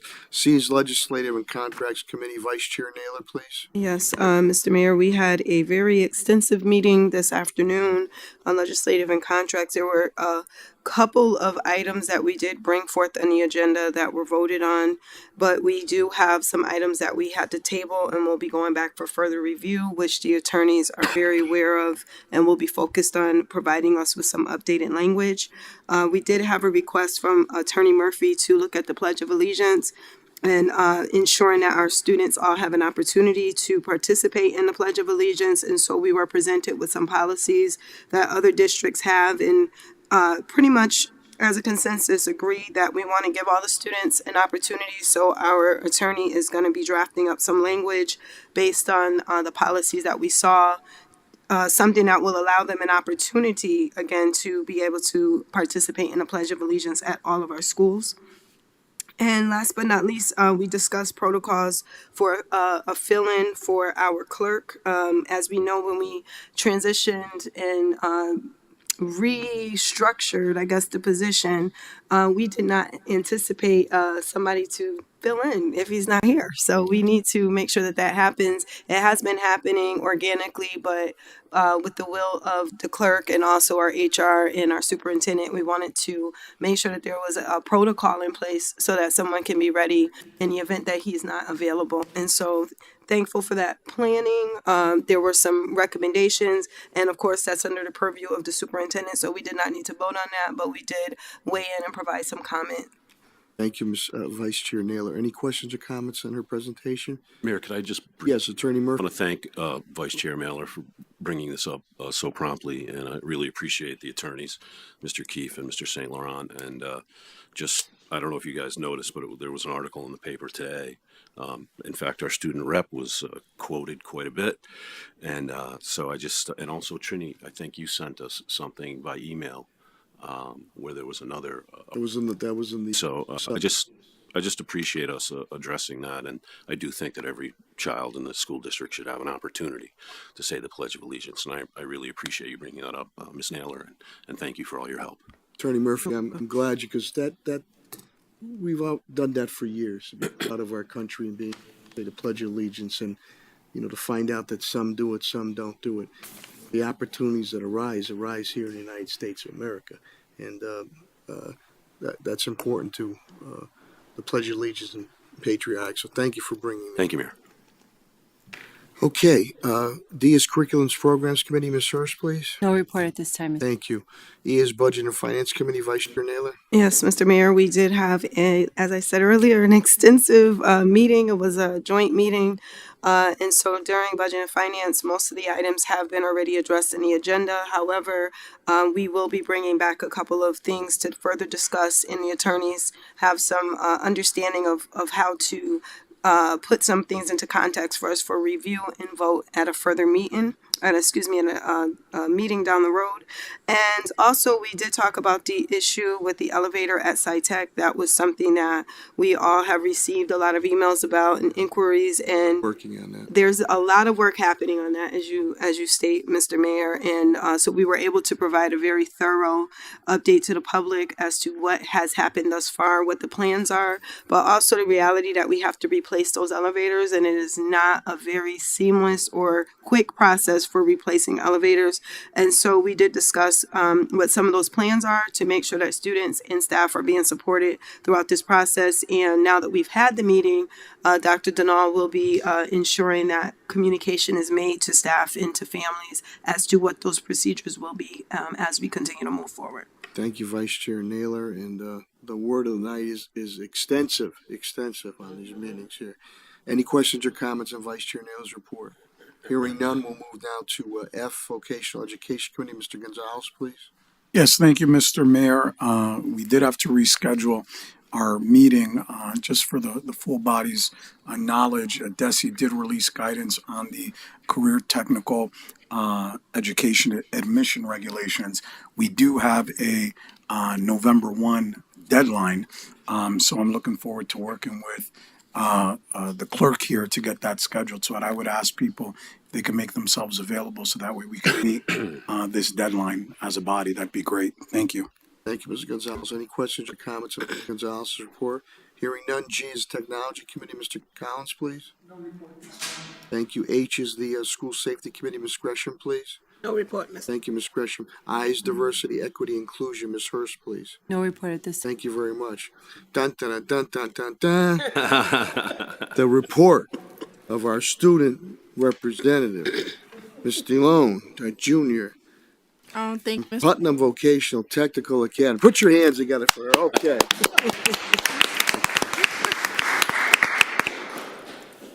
I think I basically covered everything in the Speak Out. Really, Putnam is moving smoothly. We actually started off the school year really great. There's been no drama, no fights. We're rolling smoothly. I don't want to jinx it, but honestly, not much to say, to be honest. I've been putting a lot of work in behind the scenes as class president. I think that's one of my biggest priorities right now. We have Krispy Kreme going on. It ends tomorrow, but I've heard we've been doing really good, but I don't find out until tomorrow. But honestly, that's really it. I see new councils for class of 2026 and class of 2028. I see them becoming more active now, and I love seeing that. I'm giving them my support. Homecoming is coming up in November. I'm working hands-on, one-on-one with class of 2026 because juniors and seniors kind of share HOCO. But other than that, sports, we have a football field now. Yes, you do. So we have 2 home games. You got a pretty good football team this year, too. Oh, and we're doing pretty good. I'm telling you, Putnam is on a roll. I don't want to jinx it, but that's about it. That's about it, to be honest. Well, let me tell you something, and if my colleagues have any other comments, you did have the drop the mic moment tonight when you spoke with Principal Sanchez and Principal Harris here of a prime example of someone coming over from the Dominican Republic and not having a stitch of English, and now look at you now, as that song will say. Look at me now. So that means so much to me. I think especially now I'm taking on a role as an educator in my vocational shop. There's actually a little girl in my classroom, and she is me to a T. She's Dominican as well, mostly Spanish, and me and her just it's some twin telepathy going on. I just get her, she gets me, but I see her improvement, I see progress, and that is the most, that's why I picked this field. And that moments like that are what really keeps me going even during the hard days, because, you know, there are moments. Well, that young lady is going to see in the very near future road how much help you give because you can relate to her saying, hey, I went through the same thing you went through. So don't be BSing me on it. And the tough love sometimes pays great dividends. So you're a welcome addition to our, and we appreciate it. Are there any questions or comments of our student representative? Okay, hearing none, we'll move to report of the superintendent. Superintendent Dr. Denal, please. Thank you, Mr. Mayor. I was told there's a football game on tonight. Is there a game? Yeah, but it's not on regular TV though. Okay, well, I won't You can keep go you on for from a the couple game. hours. Don't Couple worry. hours? Okay, great. So that was a beautiful segue. Our student representative sharing her story of being a multilingual learner and acquiring the language and now being so courageous and speaking it very, very well. I would have never known that you weren't a native speaker. So I had an experience that was very humbling and it helped me really appreciate what students go through when they are trying to acquire English. I recorded the message for our answering system for the district, and I insisted that I record it in English and Spanish. Now, I've taken Spanish for several years. I can still read Spanish because it's pretty phonetic. And it's a Romance language that you can read it if you know the phonics, if you have the phonemic awareness. However, there were some words that were difficult for me and challenging. Fortunately, I had two tutors. Trini was one of them, and Chris was the other, and they supported me through the process. But it just really reminded me of the challenges that our students and families face and how courageous they are to actually come to school every day, push past the frustration, and really do their best to acquire a second language. English is not as easy as Spanish to learn because English has a lot of silent letters and things of that nature, unlike Spanish. I so appreciate Spanish. But it just reminded me of the challenges that some of our students face and how they are so tenacious in overcoming those challenges. So I applaud our multilingual learners and I encourage them to keep up the good work. With that said, I must say, Attorney Murphy, I was in a school today and the Pledge of Allegiance was recited. Yes, it was. Good. That's Thank right. So we hear you, sir, and we are honoring that request. And yes, we are giving our students an opportunity. I look forward to the policy that will be district-wide. Absolutely. So I would love to just applaud and shout out Central Office. We raised over $600 for the Rays of Hope, and we appreciate everyone who donated, and we will continue to do so. The past 2 weeks, we were definitely fortunate to have an amazing college fair. Dr. Yolanda Johnson and her team, over 800 students participated, wide variety of schools there, highly selective schools and colleges, as well as a variety of post-secondary opportunities. So it wasn't just about college, it was also about post-secondary success. Also enjoyed the screening of a math documentary, Counted Out. We were all at Central, had a very good turnout, and we were able to really take a closer look at why we need to have math front and center in the lives of all of our students. Powerful documentary. I encourage you to watch it. We had superintendent for the day, Javian, Elijah, and Naya joined us at Central Office last Friday, and they participated in learning what a superintendent does. We missed you, Mr. Mayor. We know you were triple booked, and you were not able to do it this time. But next time you'll be able to host some students here at City Hall, and we'll have some more students come to Central Office. We had a great time. I didn't know that my job was so important until those students started to reflect on it and help me to see it through their eyes. So just insightful students, well poise, just all the things that you want our students to be. These three students possessed all of those qualities. So thank you to the parents who transported them back and forth. We had a great time, a wonderful time. And the school committee walkthroughs began today. We wanted to show how governance and policy impacts the classroom. Thank you so much, committee member Denise Hurst, for joining us at Van Sickle, one of the schools that will be coming back to us under the leadership of Robert Francesca, and also joining us at Conservatory under the leadership of, I always forget his name, Principal Kelly. Principal Kelly. Okay, awesome. So we had a great time at both schools. We were able to take a look at the note catcher that we use as we look at Tier 1 instruction. We also were able to get a very up close and personal look at Springfield Empowerment Zone structures of autonomy that has led to the success of Van Sickle Academy. So thank you to both of those staffs as well as those principals for inviting us in, showing us around, giving us a very good idea of the progress and the excellence that goes on in each classroom every day. That's pretty much everything I had to share with you. This concludes the superintendent's report, and I turn it back over into the hands of our chair. Thank you, Mr. Mayor. Superintendent Dr. Null, any questions or comments?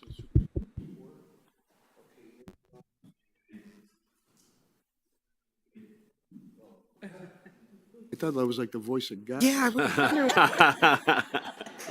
was Where's it coming from? I'm sorry. Sure. I'm sure there's some people that would like to mute me, but yeah, right. That was a report of Superintendent Dr. Denal. Now, if there's any questions or comments on that, hearing none, we'll now move to unfinished business. Hearing none, we'll now move to new business. Hearing none, is there a motion on the floor to adjourn? Motion by Vice Chair Naylor, is there a second? Second by Ms. Gresham. Roll call vote is required. Mr. Clerk, please call the roll. Mr. Gonzalez. Yes. Attorney Murphy. Yes. Mr. Collins. Yes. Ms. Gresham. Yes. Ms. Hurst. Yes. Ms. Naylor. Yes. Mayor Sarno. Yes, more than sufficient votes, matter passes. Good evening, thank you for watching, and good health and God bless. Wonderful job.